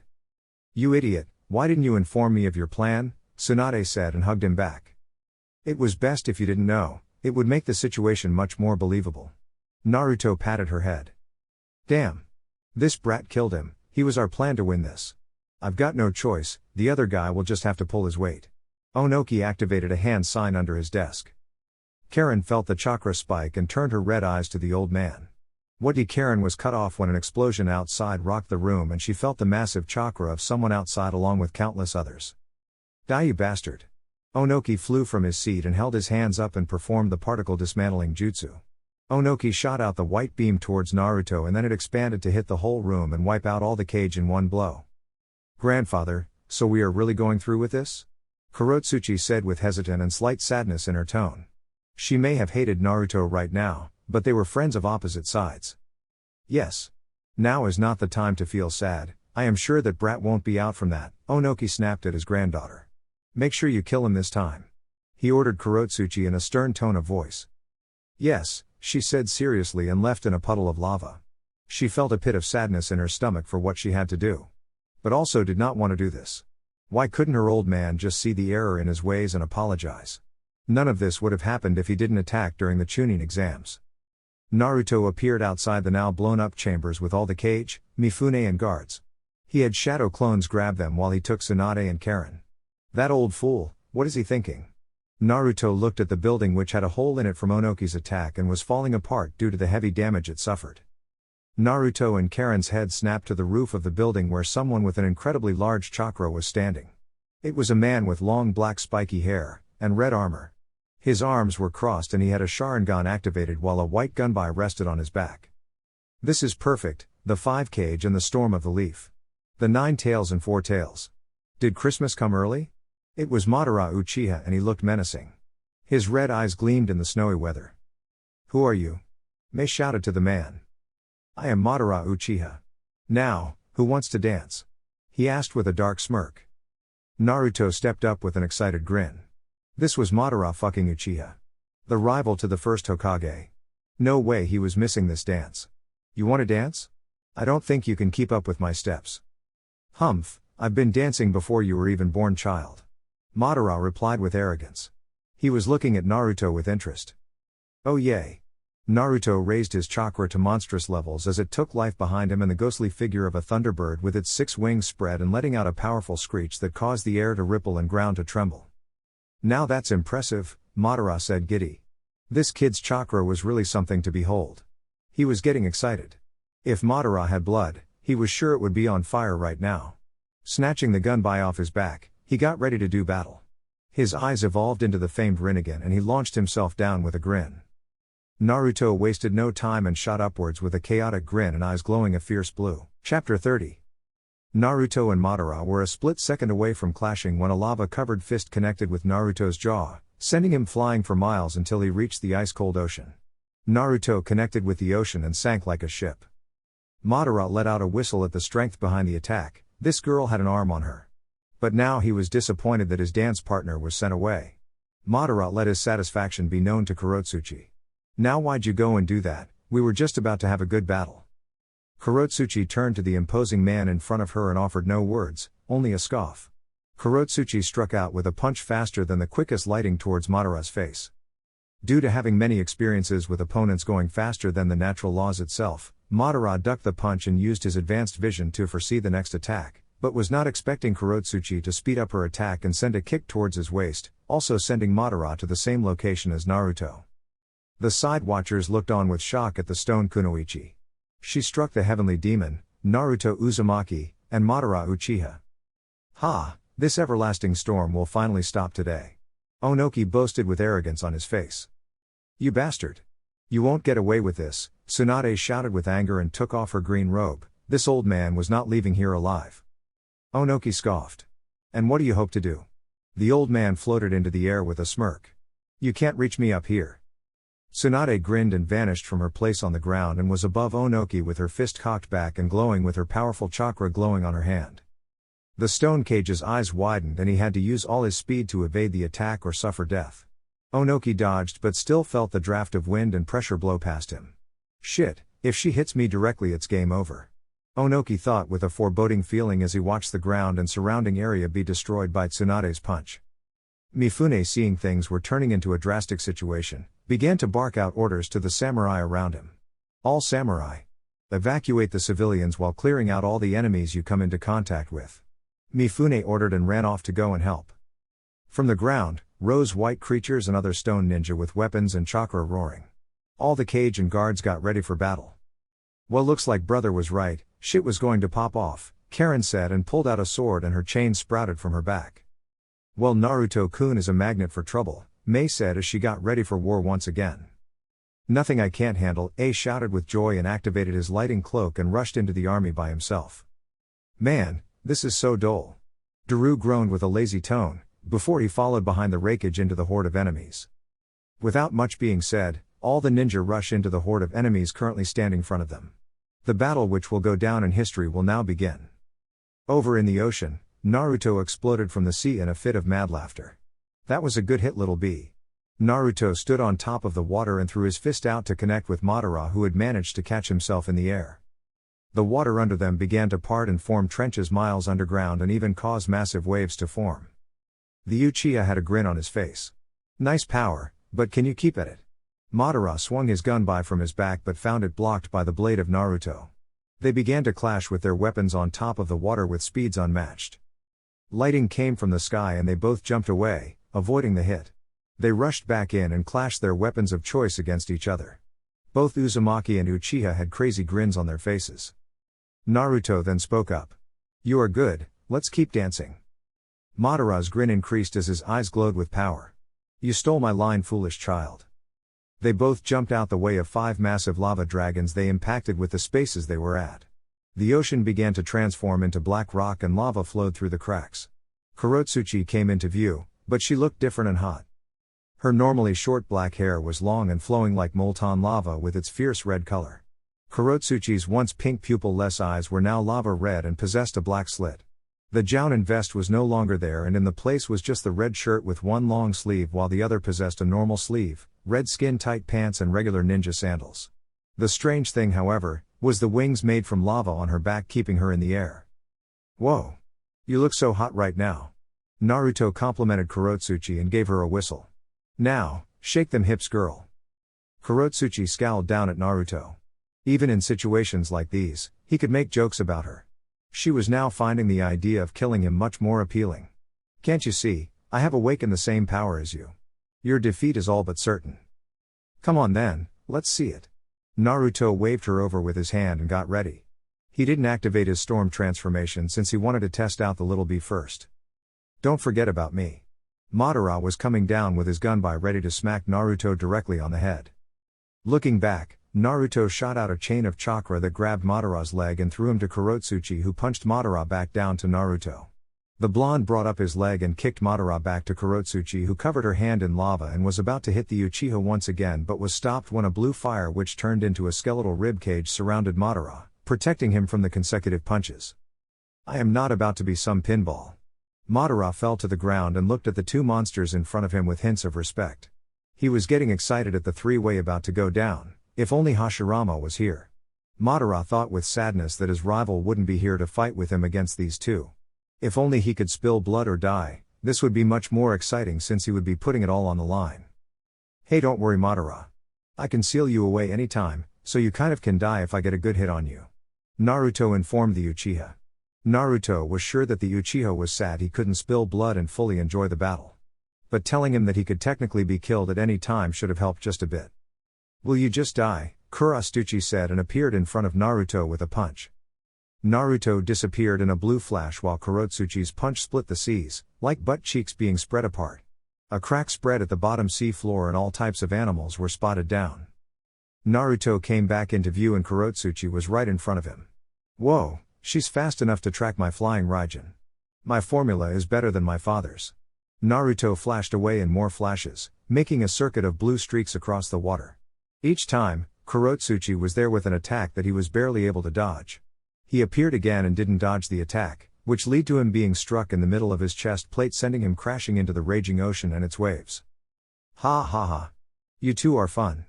Madara dashed towards Kurotsuchi with 5 fire dragons behind him and 5 blue beads shaped like Magatama. Kurotsuchi looked towards Madara and went through hand signs and blasted 5 of her own lava dragons towards Madara while dodging the blue Magatama. However, she was not expecting them to turn around and strike her in the back. Madara took full advantage of this and jumped on the air and hovered over the down girl. Fire-style majestic destroyer flame. He finished his hand signs and blew an intense heat down towards the red head. Kurotsuchi looked up and cursed. She placed her hands down on the ground. Lava protection god. From the ground rose a giant dragon with its wings covered around itself, and Kurotsuchi was in the arms of the dragon. More water turned to solid rock and created more ground for lava and water to mix, giving them a stable battleground. The fire from Madara connected with the dragon statue and didn't do anything to the rock statue. Madara widened his eyes at his jutsu being stopped by something he had never seen before. Nice defense. A blue skeleton hand formed and blue beads hovered in its palm. Let's see more of that, shall we? The blue skeleton hand flew forwards and released the blue beads. The beads connected with the statue and made it budge the slightest, causing Madara to grin. He was loving this battle. Madara looked upwards with his Rinnegan. Let's see your defense. Kurotsuchi was falling down with her wings folded and hand glowing with dense chakra. Alright. Come on then. Madara got ready to defend from the attack. Kurotsuchi was dropped kick in the face and sent flying into the black rock which had formed due to the battle. Fuck. Only one person drop kicks me. Stupid bird brain. She looked up to see the grinning face of Naruto. His hair was snow white and his eyes were blue with fox slits, making him look like an apex predator. In his hand was the Bongxian, which was glowing with power. Naruto's chakra swirled around him like an uncontrollable storm. Come on, little bee, you can still dance, can't you? Naruto asked with a cheeky grin. Humph, finally getting serious on me.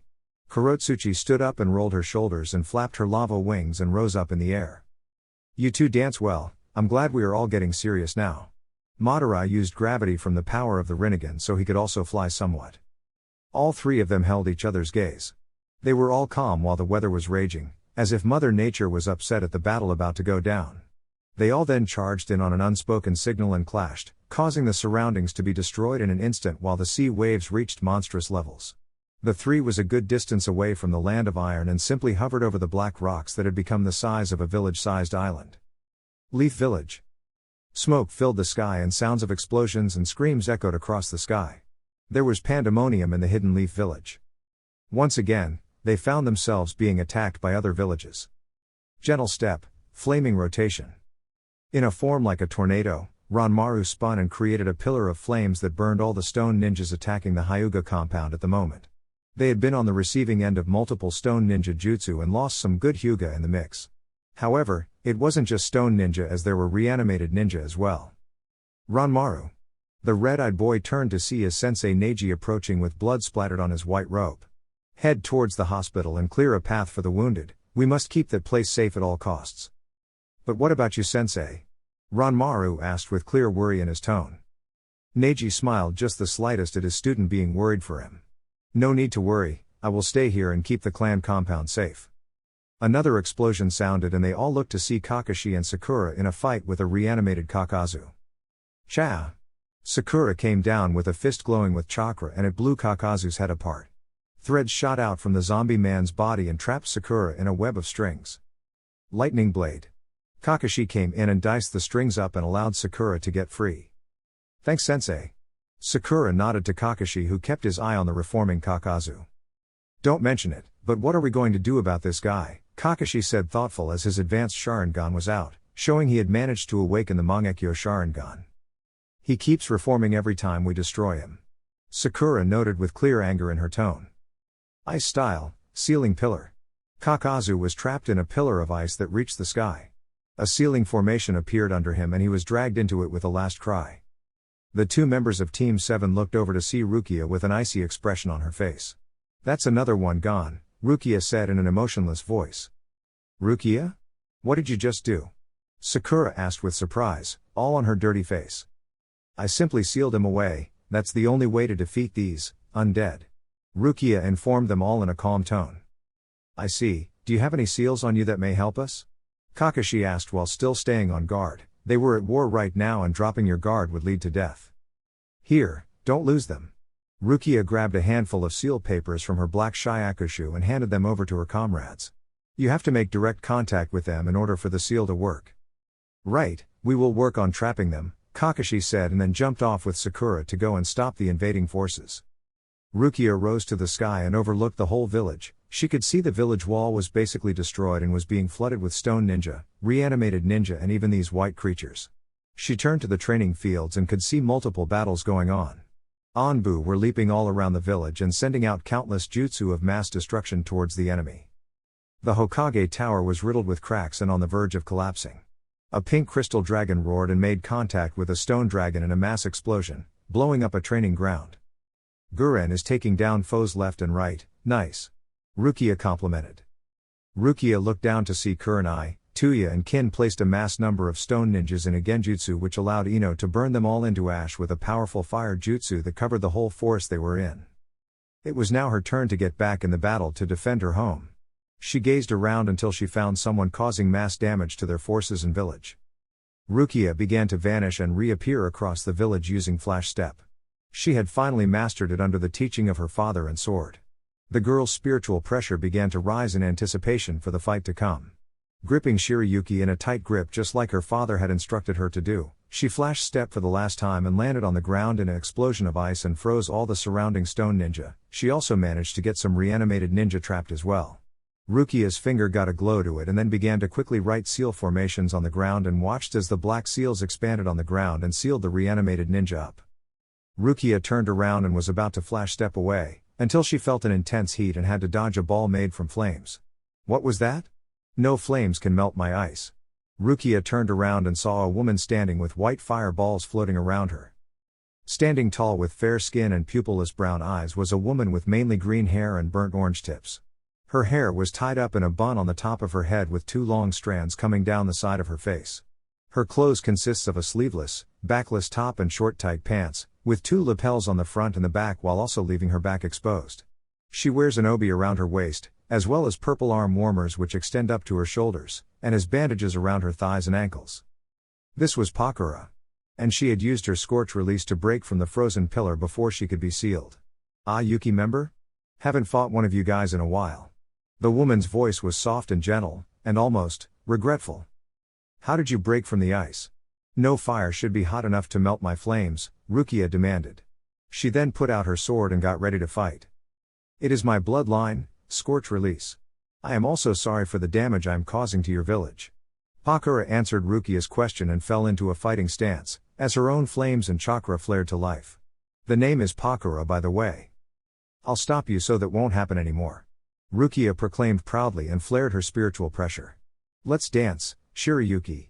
Her normal-looking katana then turned into a beautiful all-white blade, a white tassel formed at the edge and swirled in the chaotic wind which was Rukia's spiritual pressure. Rukia then vanished from her step and managed to appear behind Pakura in the blink of an eye. Rukia swung her blade down that was cloaked with a frost-cold mist and aimed to slice the zombie ninja in half. Pakura was no elite jounin of sand for nothing and body flickered from her position, causing Rukia to slice nothing but air. When Pakura appeared once again, it was with a hand covered in white flames and heading towards Rukia's back. The hand exploded through the back of Rukia and began to melt her from the inside. I am sorry, young one. Pakura apologized with a heavy heart. If only she had control over her body, she would put an end to this madness. That was until her hand lost its flame and got cold, a feeling she never really felt since being in the sand and having a fire-type bloodline. Pakura looked to see her arm being covered in ice and the fast-moving ice was making its way up her body at a rapid pace. The black-haired Yuki's body quickly turned to ice, and trapped Pakura in a pillar of ice. Now, to seal you away. Rukia appeared from an ice shard on the ground and began to draw seals once more, until her ice pillar melted and the ground became burnt from the blazing heat coming from Pakura. Pakura exploded from the melted ice, and went through hand signs for a destructive jutsu. Scorch release, extremely steaming murder. Flaming orbs began to form and shine like little suns. The white orbs of flames then began to orbit around Pakura, as if she was the sun and her flaming orbs were just planets being pulled by her strong gravity. Rukia, seeing that the sand kunoichi is attacking, decided she would set her plan into motion. Going through the appropriate hand signs, Rukia placed her hands on the ground. Ice release, ice rock dome of magnificent nothingness. Rukia froze the ground and air in order to create a thick dome of ice to protect her from the white balls which fell onto her position and melted the ground around her. Impressive, but you need to attack in order to defeat me. Pakura encouraged the young girl with fierce purple eyes. Rukia remained calm as she peered from behind her ice dome with her purple eyes that glowed an intense violet. Rukia went through more hand signs and the dome quickly went from a protective dome of ice to ice dragon. The magnificent dragon made from ice came to life with a powerful roar that caused the air to tremble and ground to quake from its roar. Pakura smiled at the massive jutsu coming towards her and weaved through hand signs to counter the life-threatening jutsu in front of her. Scorch release, great steaming explosive blast, she said softly, and all the balls orbiting around her combined into one massive ball of flames. It shined so bright that even the shadows melted away from the intense light. Its heat was terror as the woods began to be lit ablaze as the flames reached from tree to tree. The two jutsu met in the center with a fierce clash that caused the ground to be completely destroyed and several miles of landscape to be uplifted. The ice dragon held firm as it went against the flames that seemed to burn brighter than the sun. To the shock of Pakura, she could see her jutsu being forced to cool down. Beginning to sweat, Pakura was forced to apply more chakra and cause the jutsu to grow bigger and burn brighter. Pakura cast a glance towards Rukia to see if she was struggling like she was. To her utter shock, the girl was calm like a river but her eyes were fierce like raging rapids. Damn this jutsu caster, I wish I could see the look on their face when I am defeated. The woman resigned herself to the defeat that was soon to come. Rukia flash stepped from her position and appeared behind Pakura. First dance, Tsukashiro. Rukia calmly stated, and a white pillar rose from the ground and even reached the heavens. Pakura was frozen in place inside the jutsu and couldn't even move. You danced well, it will be something I remember down the line. Rukia noted with respect and pride. She drew a seal formula on the ground made from chakra and sealed Pakura up for good. Rukia then jumped high into the air and looked at the forest fire spreading across the village. Let's do something about that. Rukia channeled water chakra and spat out a large sea of water. She used the water style, exploding water shock wave to spawn a great amount of water to put out the raging fire. That was a good fight, Lady Rukia, she didn't stand a chance, Shirayuki said with pride in Rukia's abilities. Geez, you're starting to sound more like my dad. Rukia let out a little laugh. She too was being affected by the arrogance of her father. He said, take pride in your strength, and to not be afraid to flex your power on these bitches. Shirayuki let out an angelic giggle. I can't help it, Master rubs off on me from time to time. Rukia floated down from the sky into the thick cloud of mist that came from putting the massive fire out. Her eyes then widened and Flash stepped out of the way of a Kusarigama that was trying to slice her in half. The sharp blade managed to slice apart the cloud of mist in half and blow it all away. It revealed a muscular man of above average height, with long blonde hair reaching down to his back and a scar on his right cheek. He had a dark hat on his head and his lower face was mostly obscured by a helmet-like respirator. He wore loose wetsuit-like outfit typical of his village, accented by bandages wrapped around his wrists and lower legs.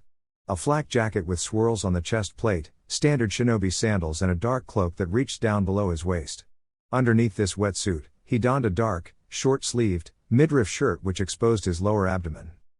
I am Hanzo and that was a good fight little girl, but you die here, Hanzo said and dashed towards Rukia with great speeds Jounin would find hard to keep up with. Rukia met him in the middle of the clearing and they connected blades. You are no match for me. Rukia told him icily. Well see. Hanzo gripped his blade and flicked his wrist so the steel ball at the end of his blade could wrap around Rukia's blade. Once Hanzo had Rukia's blade captured, he brought the blade part of his weapon down and went to cleave Rukia in half. That was until Hanzo was stabbed all over the body by giant ice needles. This was a jutsu Haku had taught her called 1000 Needles of Death. Rukia flash stepped from her former position and rushed in to slice the man's body apart and give her a chance to seal him away. Hanzo shot out a fireball that hit Rukia point blank and blasted the girl back into several trees. He then reformed quickly and appeared over the girl and brought down his knee on her chest, causing Rukia to open her mouth in a silent scream. Didn't I tell you? You can't beat me. Hanzo was about to stomp on Rukia's face but was blasted away when he was hit by a blue fire in his ribs. Rukia had hit him with Hato 33. A fire spell. She quickly got to her feet and raised her blade in a formation. Third dance, white sword. Rukia's ability skyrocketed and her blade took on the form of a cold white mist. Now the real dance will start. Rukia performed multiple flash steps until her blade met with Hanzo's chest and cut him wide open. Unlike she was expecting, the wound did not heal over or regenerate. Rukia's eyes widened as she remembered her blade was a weapon from her soul.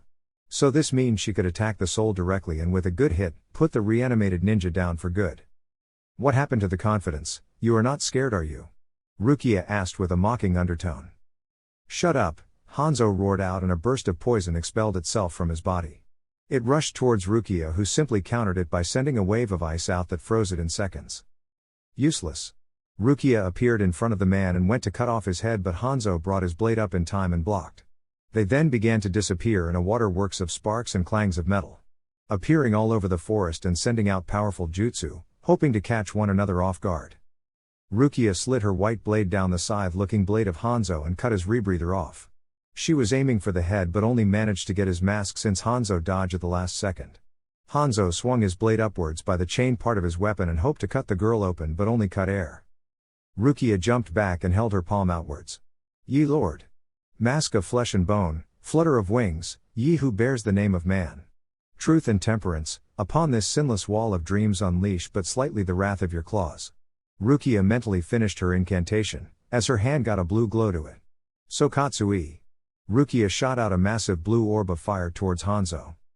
Humph, fire release, true Hydra technique. Hanzo released a large fire dragon that possessed 3 massive heads and cried out. He's stronger than Pakura, I'll have to use my trump card if I want to come out of this without taking too much damage, Rukia said in her mind. Are you sure you want to use that? We could still use more training on it, Shirayuki said with worry laced in her tone. This was no laughing matter and Rukia had to be 100% sure or it would all backfire.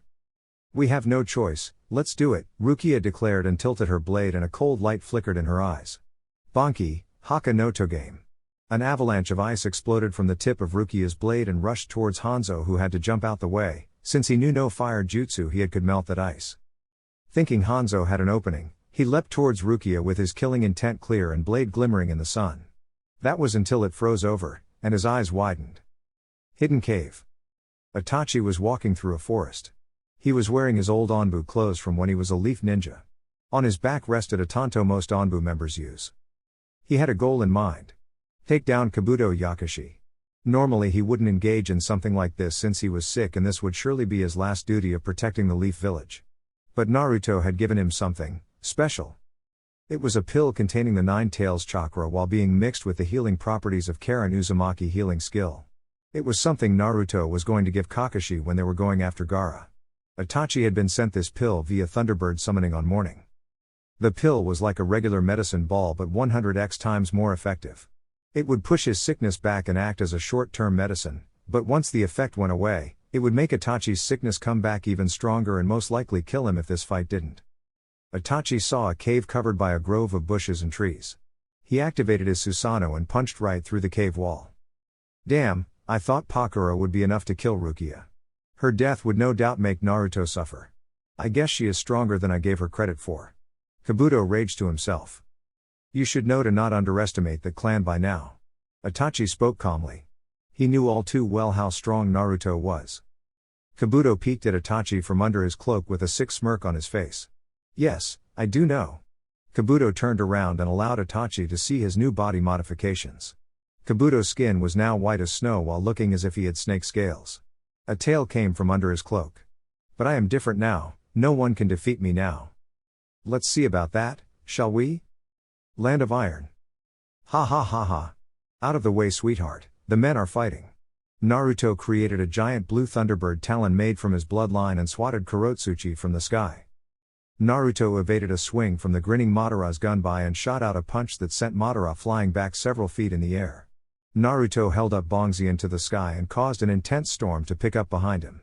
The storm struck all over the Land of Iron and even rained down lightning strikes towards Kurotsuchi on the ground. The wind was out of this world while the waves were now threatening to swallow everything whole. Kurotsuchi flapped her lava wings and flew back into the air but was hit by a shadow clone of Naruto holding a Rasen Shuriken, which exploded on her, sending the stone kunoichi back to the solid lava that only seemed to get bigger over the course of the battle. Naruto swung his blade down on Madara and a blue beam shot from the blade and rushed towards Madara. Nice, but let's see how you defend. Madara placed the gunbai in front of him and sent chakra into it with a grin. Uchiha reflection. The beam shot from the gunbai back towards Naruto with greater speeds and power. It connected with Naruto and exploded in the air.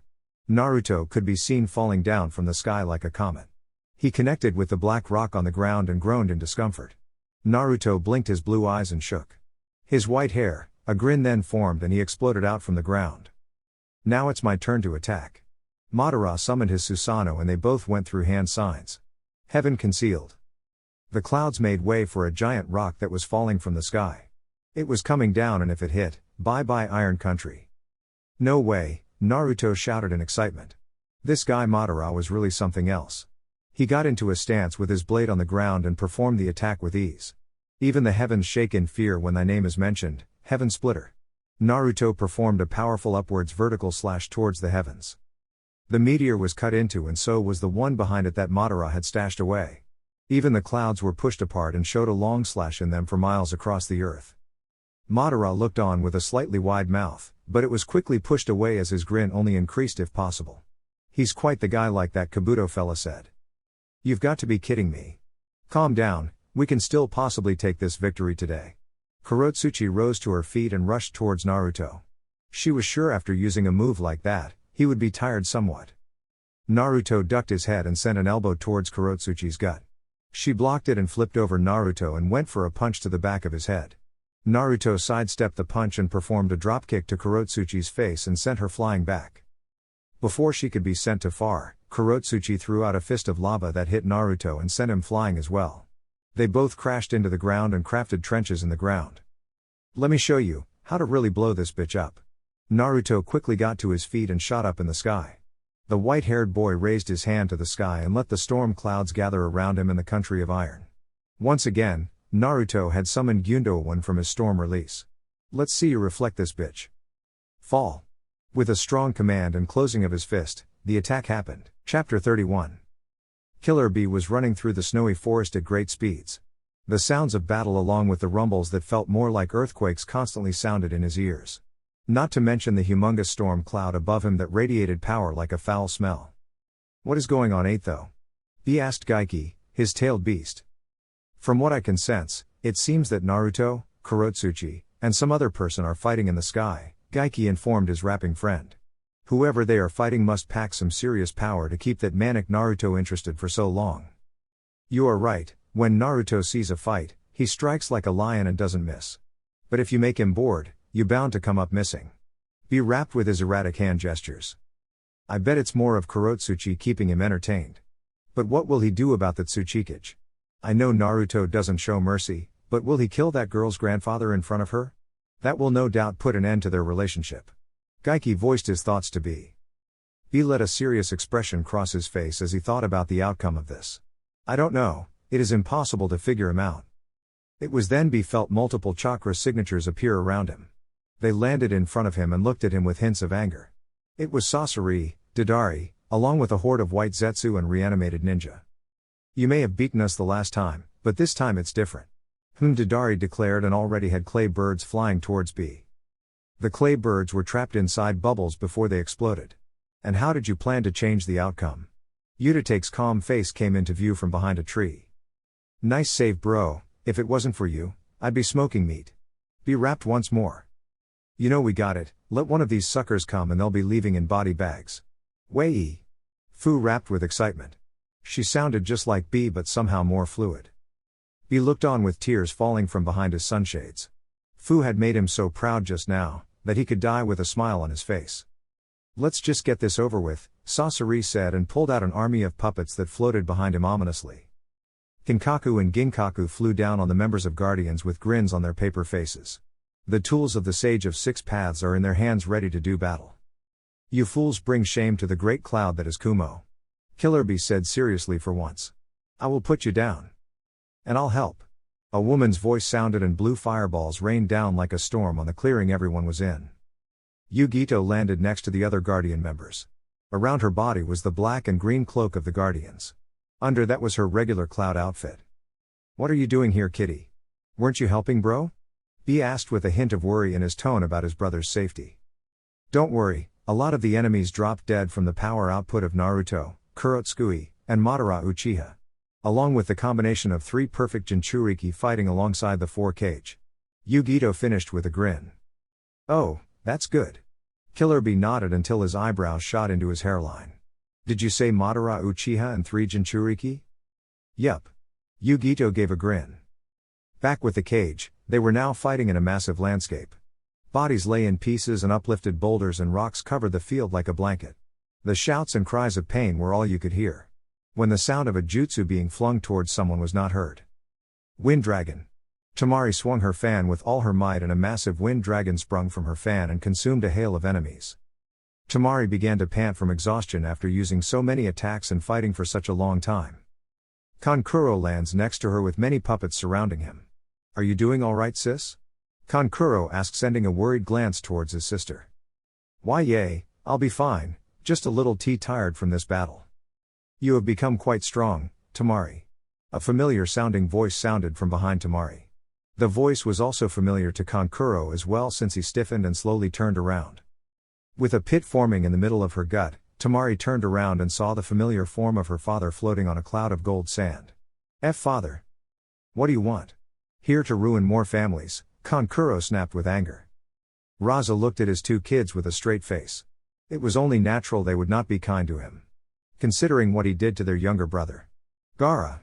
The weapon of the sand. Without warning, Raza shot his fist out and performed a grabbing motion. A giant hand made from sand rose from the ground and went to capture the 2 kids. That was when the hand was stopped by 2 palms made from sand which caught the golden fist. Hello again, father. The emotionless voice of Gaara sounded. He floated down from a platform made from sand. So, you have become the Kage? Never thought I'd see the day, Raza joked with sarcasm. Gaara closed his eyes and let a smile come to his face. I owe it all to my friend. The redhead exclaimed, smile still in place. Raza raised his eyebrow. His son had changed so much from the last time he had seen him. Once a bloodthirsty monster now seemed to be a well-mannered leader. But Raza had a question he would like to ask his son. And who is this friend?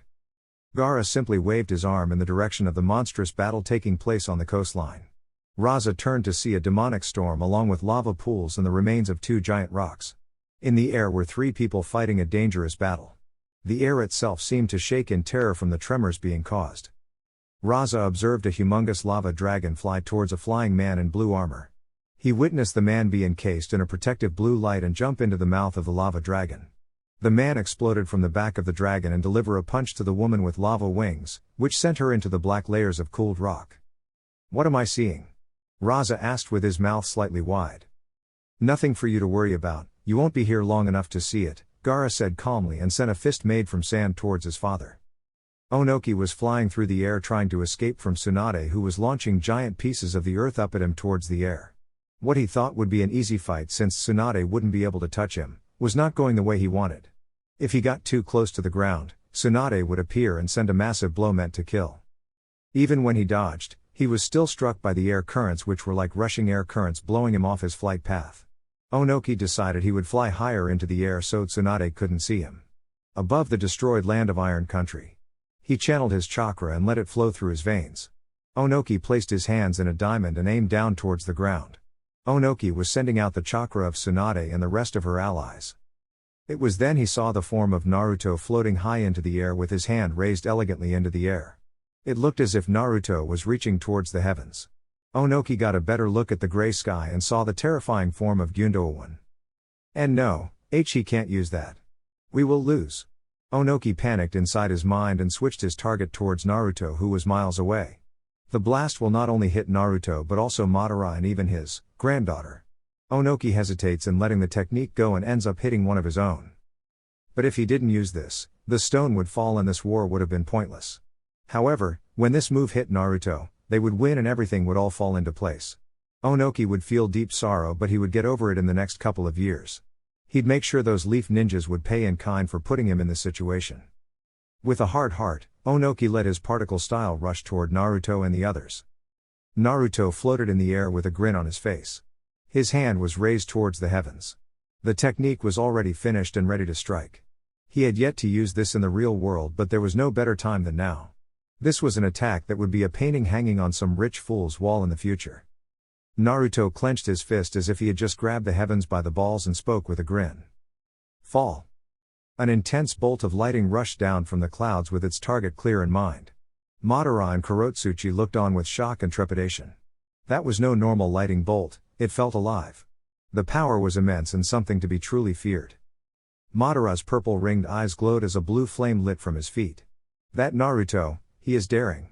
Madara let his perfect Susanoo wrap around his body protectively. Oh no, I have to do something. Kurotsuchi folded her wings around her body and formed lava to enclose her, leaving a giant floating orb of lava. Before the orb closed, she saw a familiar white light rush towards them and knew what it was. A beam of her grandfather's particle style. But why was he shooting that over here? Didn't he see she was fighting? Not to mention an attack that small and weak wouldn't do anything to the raging lightning strike coming towards them. The bolt seemed to be faster than light itself with how fast it was coming down.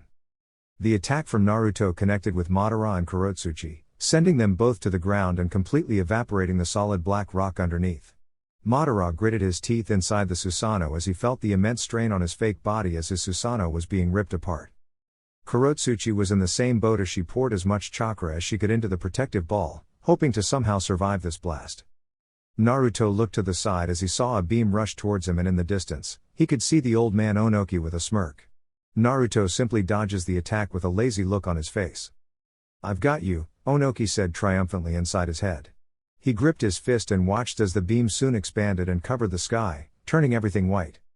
Naruto's eyes widened as he saw the attack expand and envelope him. This was going to kill him and the other two from how big the blast was. A holy white light covered the sky as nobody could see anything. Onoki panted and floated down to the ground. He observed the after effects of his attack. The gray clouds were all gone and allowed the rays of the sun to shine down.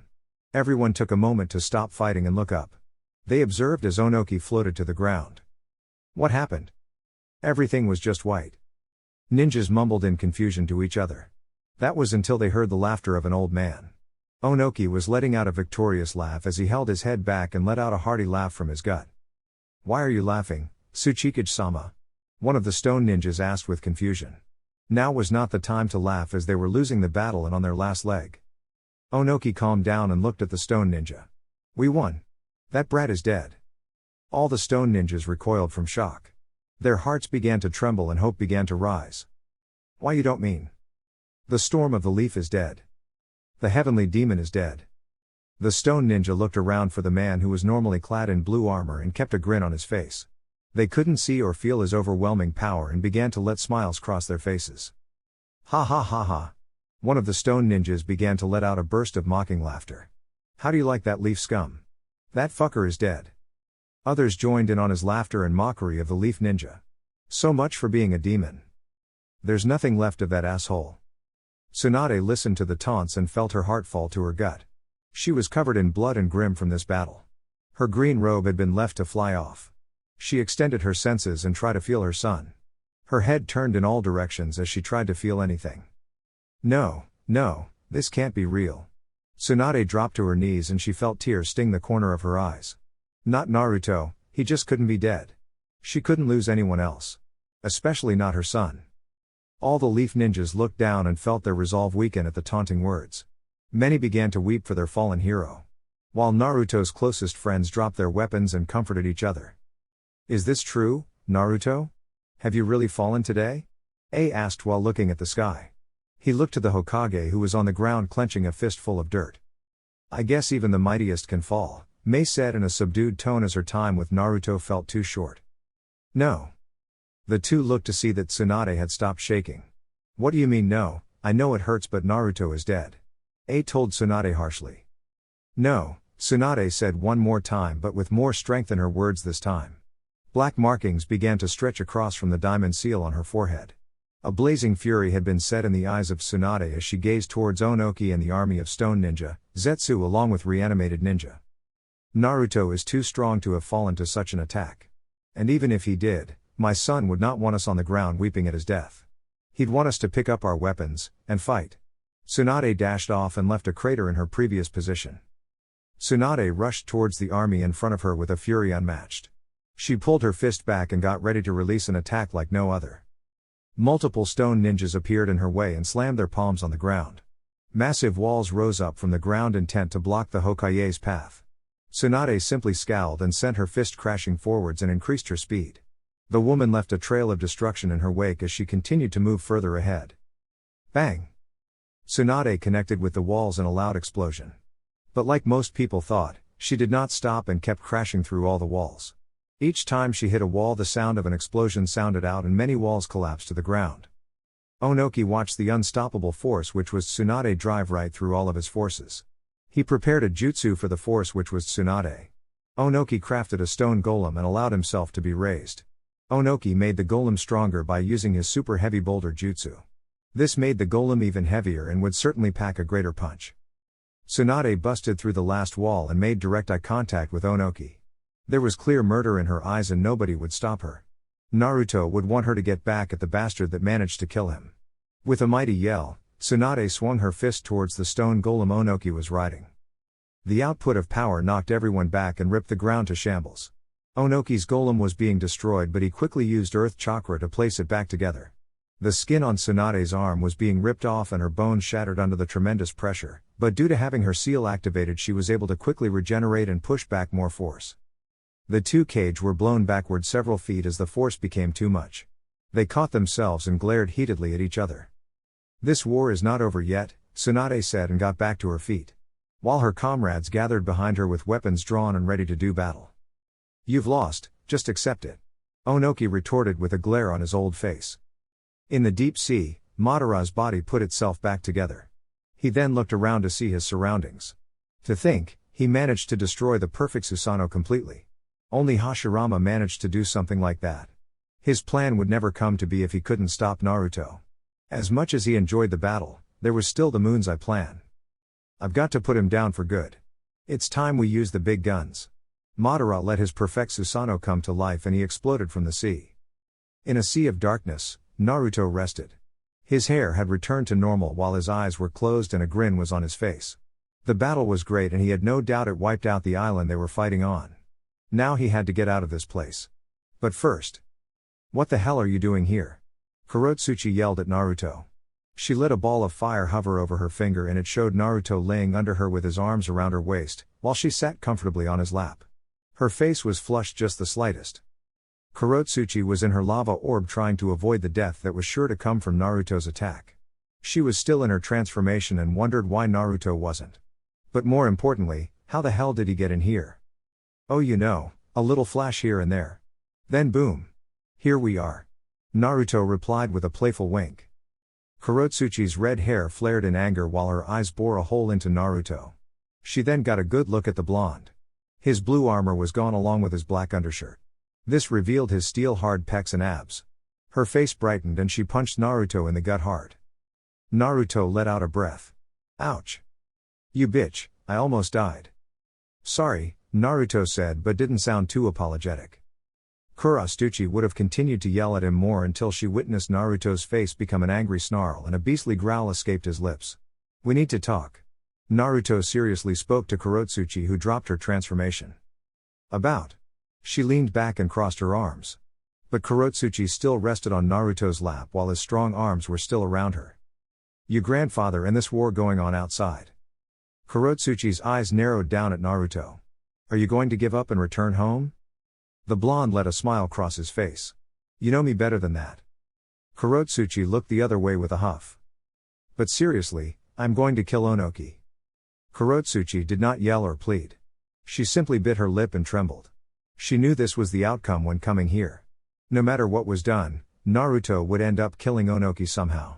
Even when she and Madara tried to jump Naruto, he would still push them both back. That attack was going to kill you and me just now. His own granddaughter. I can't let this slide. Naruto told Kurotsuchi in a cold tone. I hate that it had to come to this, Kurotsuchi said as her shoulders shook.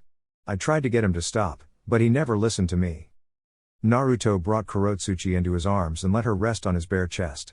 I am sorry as well. I don't want to be the one to take your family away from you. Maybe you will forgive me sometime down the line. Naruto's voice was uncharacteristically soft and gentle. Kurotsuchi laid her head on Naruto's chest and let a couple of tears fall from her eyes. Stupid bird brain. Little bee.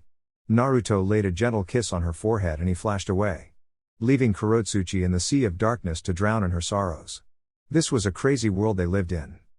Leaf Village. A cloud of white smoke encompassed the area where Rukia Uzumaki was located. The young girl was standing in the center of the frozen forest which shined in the sunlight. The place looked as if it was just in 3 blizzards back to back. Rukia was different. Her battle had forced her to take on this new form. Rukia was wearing a white, ankle-length kimono with lined snowflake patterns. The robe has an attached ornate collar, edges, and shoulder design with long, wide sleeves. There are long, flowing ribbons tied at her back that form numerous large loops. She has a small ice flower formation at the center of her chest, and a half crown of ice which extends around the back of her head. Rukia's hair was white and looked more like someone took a piece of a cloud and put it on her head. While her Zankaputo was transparent and seemed to be made from ice. This was her Banki, the strongest move she possessed. Rukia moved her white eyes towards Hanzo, who was frozen a couple of feet in front of her. His face was in a silent scream while he was frozen over and no doubt dead again since he took this attack head on. No way his soul remained intact after that. Rukia tried to move but found the action incredibly hard and almost impossible. Calm down, mistress, you need to relax and adjust your body temperature once more. Why yay? Rukia responded internally, but even her thoughts sounded tired. It was then she heard someone land next to her and Rukia moved her eyes to see Haku land next to her. Rukia-chan, what happened here? Haku asked, looking at the rather beautiful scenery. The corner of Rukia's lips curved up the slightest. I unleashed my power on these bitches. She answered in a manner like her father. The leaf was now in a good place since this marked the end of all the battles going around in the village. They had managed to come out on top after countless hours of fighting. Now, they just needed to seal up the reanimated ninja and kill off those pesky white things and everything was good. Land of Iron. Tsunade fell with a yell and released a punch to the ground. The ground exploded into an enormous crater which killed many of her enemies. Tsunade got to her feet and wobbled just the slightest. We're almost done. That was when the sky darkened and thunder roared to life, announcing its fury to the world. The sea raged to life once more and a storm took over the land. Only one person was able to cause such chaotic weather. But he was dead, right? Tsunade looked up and hoped that this feeling she was getting was not wrong. Just once, could someone not leave her life? The clouds parted and the light shined through. A figure's shadow could be seen through the haze of clouds. The figure was tall and lean. But the strange thing was the 6 wings on their back. Naruto, Tsunade whispered. Tears of happiness fell from her eyes. The clouds moved as if making way for a higher presence. Naruto appeared from the haze and he was different. The familiar form of his storm transformation was activated. But his sage mode was also activated as well. 3 sets of white wings on each side while a storm was behind him. Did you miss me? Naruto grinned down at the field of battle under him. All the allies of Naruto began to cheer and shoot all kinds of praise in his direction. Like he was a god being worshipped by his followers. Woo, I thought he was dead for a second, Mei said and whipped a tear from her eye. You're telling me, Karen sighed in relief. But what will he do now? He must have defeated those 2 since he is here now. Karen mused with a hand on her chin and thought. It's obvious, all those people will die, Mei said grimly. The merciless acts of Naruto were truly monstrous. No, he won't kill all those people, Karen said. Mei looked at Karen confused. She remembered Naruto wiping out 1,000 mist ninja like it was nothing. No way he was getting cold feet now. Oh, and what makes you say that? Mei queried with a tilt of her head. Because of that stone girl. Karen answered simply. Onoki let out a growl. He was sure that Brat had died. No way he survived a blast of that magnitude.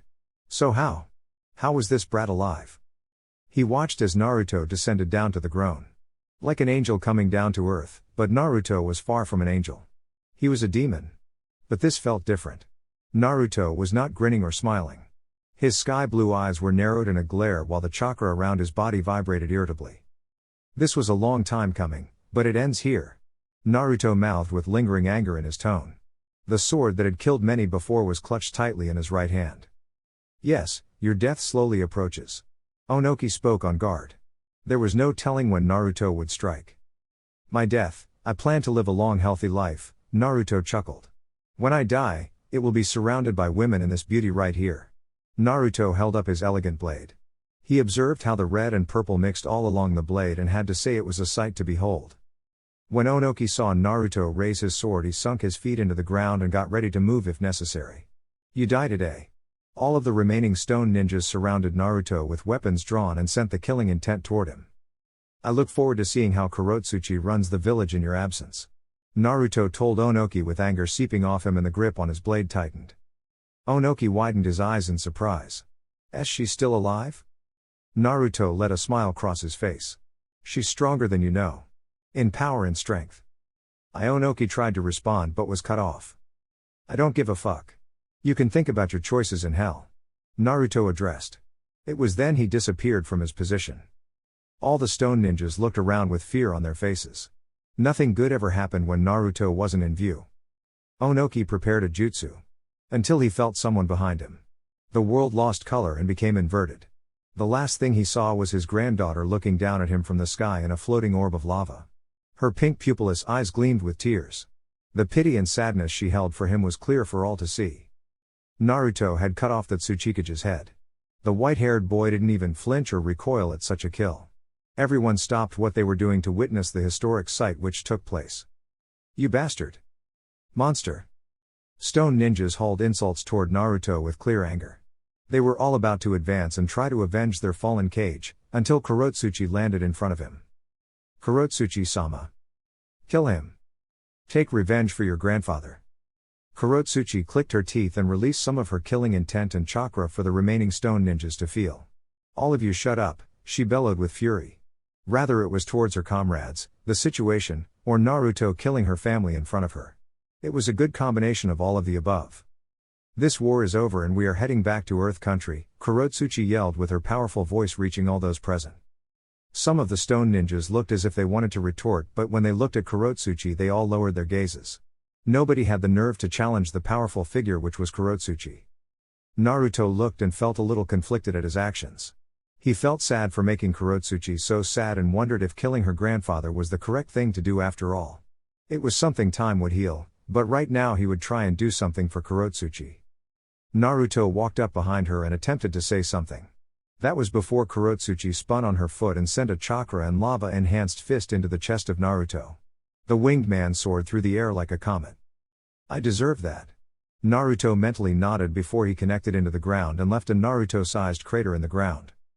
Tsunade rushed towards Naruto and yanked him from the ground and went to heal him, but it wasn't needed since he was completely unharmed. Hello Mom, you look quite lovely. Naruto waved with a sly grin. Tsunade wrapped Naruto into a bone-crushing hug. "Don't scare me like that again." The powerful Hokage's voice cracked as she sobbed into Naruto's shoulder. Naruto simply wrapped his arms and wings around her while brushing her hair softly. Until he picked something up with his senses. "Mom, this battle isn't over yet." "What do you mean?" "The stone ninja are leaving." Tsunade questioned. Naruto got up and made a shadow clone. The blonde grabbed Tsunade and began to fly back to the others. "Naruto!" his mother yelled while trying to escape the grip of the clone. The final dance. Naruto looked up and saw Madara and his perfect Susanoo pierce the clouds. The giant blue figure had two glowing swords shaped like katana in its hand. "Don't lose step just yet," Madara yelled with a grin on his face. Naruto's lips curved into a fierce grin. "Bitch please." The Susanoo swung its swords and two blades of chakra rushed towards Naruto's position on the ground. "Can you kill this bastard already?" Katsumi yelled in his head. She wanted Naruto to kill the person who controlled her long ago. "On it." Naruto flapped his wings and evaded the blue chakra blades. The Susanoo then fell onto Naruto with crushing weight and slammed into the ground. The ground completely shattered and sent a shockwave which blew all the onlookers off their feet.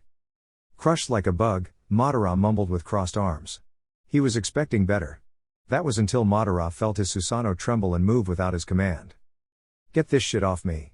Naruto held the foot of the Susanoo up with both arms and with a great push, he tossed the foot off him. "What? He managed to lift me?" Madara thought with surprise. Since lifting the Susanoo was equivalent to lifting several mountains. Naruto jumped into the air and flew circles around the towering Susanoo, causing Madara to send out wild swings in hope of catching Naruto with one of his blades. However, the surrounding area was being completely destroyed and that meant the others were in danger. Naruto threw up his hand and wrote out a powerful barrier seal which went up around the others. Due to being distracted, Naruto suffered a blow from one of Madara's blades. "You've got to pay attention, brat." Madara chimed with a grin. Naruto rolled on the ground before he swung his hands into the ground and dashed back to Madara. He took flight and dodged a swing from his right arm of Madara's Susanoo. Naruto blinked out of view and was in front of the diamond where Madara was located. Bang! Naruto's fist connected with the blue flames which soon shattered and made way for Madara, who was launched to the ground with great speed. A grin spread Naruto's lips as he observed the falling Uchiha. "Time to wrap this up." Madara crashed to the ground and grunted in annoyance. No one had ever done that before, so he was shocked. He was going to move until Naruto dropped down with a knee to Madara's gut and sent him deeper into the ground. "I won." Naruto placed his hand over Madara's heart and watched a seal spread across the cracked chest of Madara. The Uchiha could feel his strength and consciousness waver. He had been defeated and there was nothing he could do about it. "Good dance, Naruto." "Right back at you." Naruto grinned down towards the Uchiha, who grinned back, before he glowed white and his body crumbled apart. Above him, Madara hovered for a second before disappearing. "Not supposed to happen, so I guess Itachi beat Kabuto." Naruto grinned at the sky.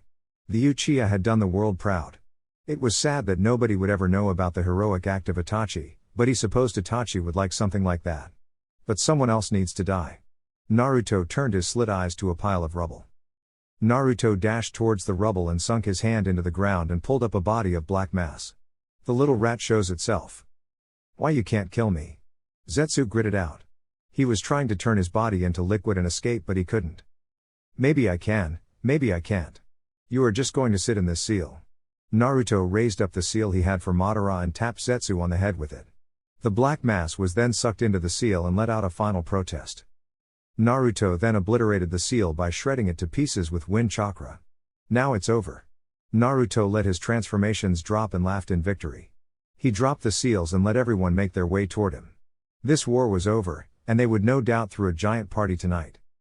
With this final battle being won, the world could now move on to a new age of shinobi. Things would change, but one thing was for sure. Naruto Uzumaki would be kicking ass and taking names. And laying down the D. You got that right. Naruto sent a wink to the camera and the person currently reading this story. Alright guys, that's it for this one. If you enjoyed it, please feel free to leave a like and subscribe. Once again, huge thanks to all of my Patreons. Making these videos would be impossible without you guys' support, and I'm extremely grateful for all the love and engagement you guys keep showing. Anyways y'all, have a wonderful day, and until next time, peace.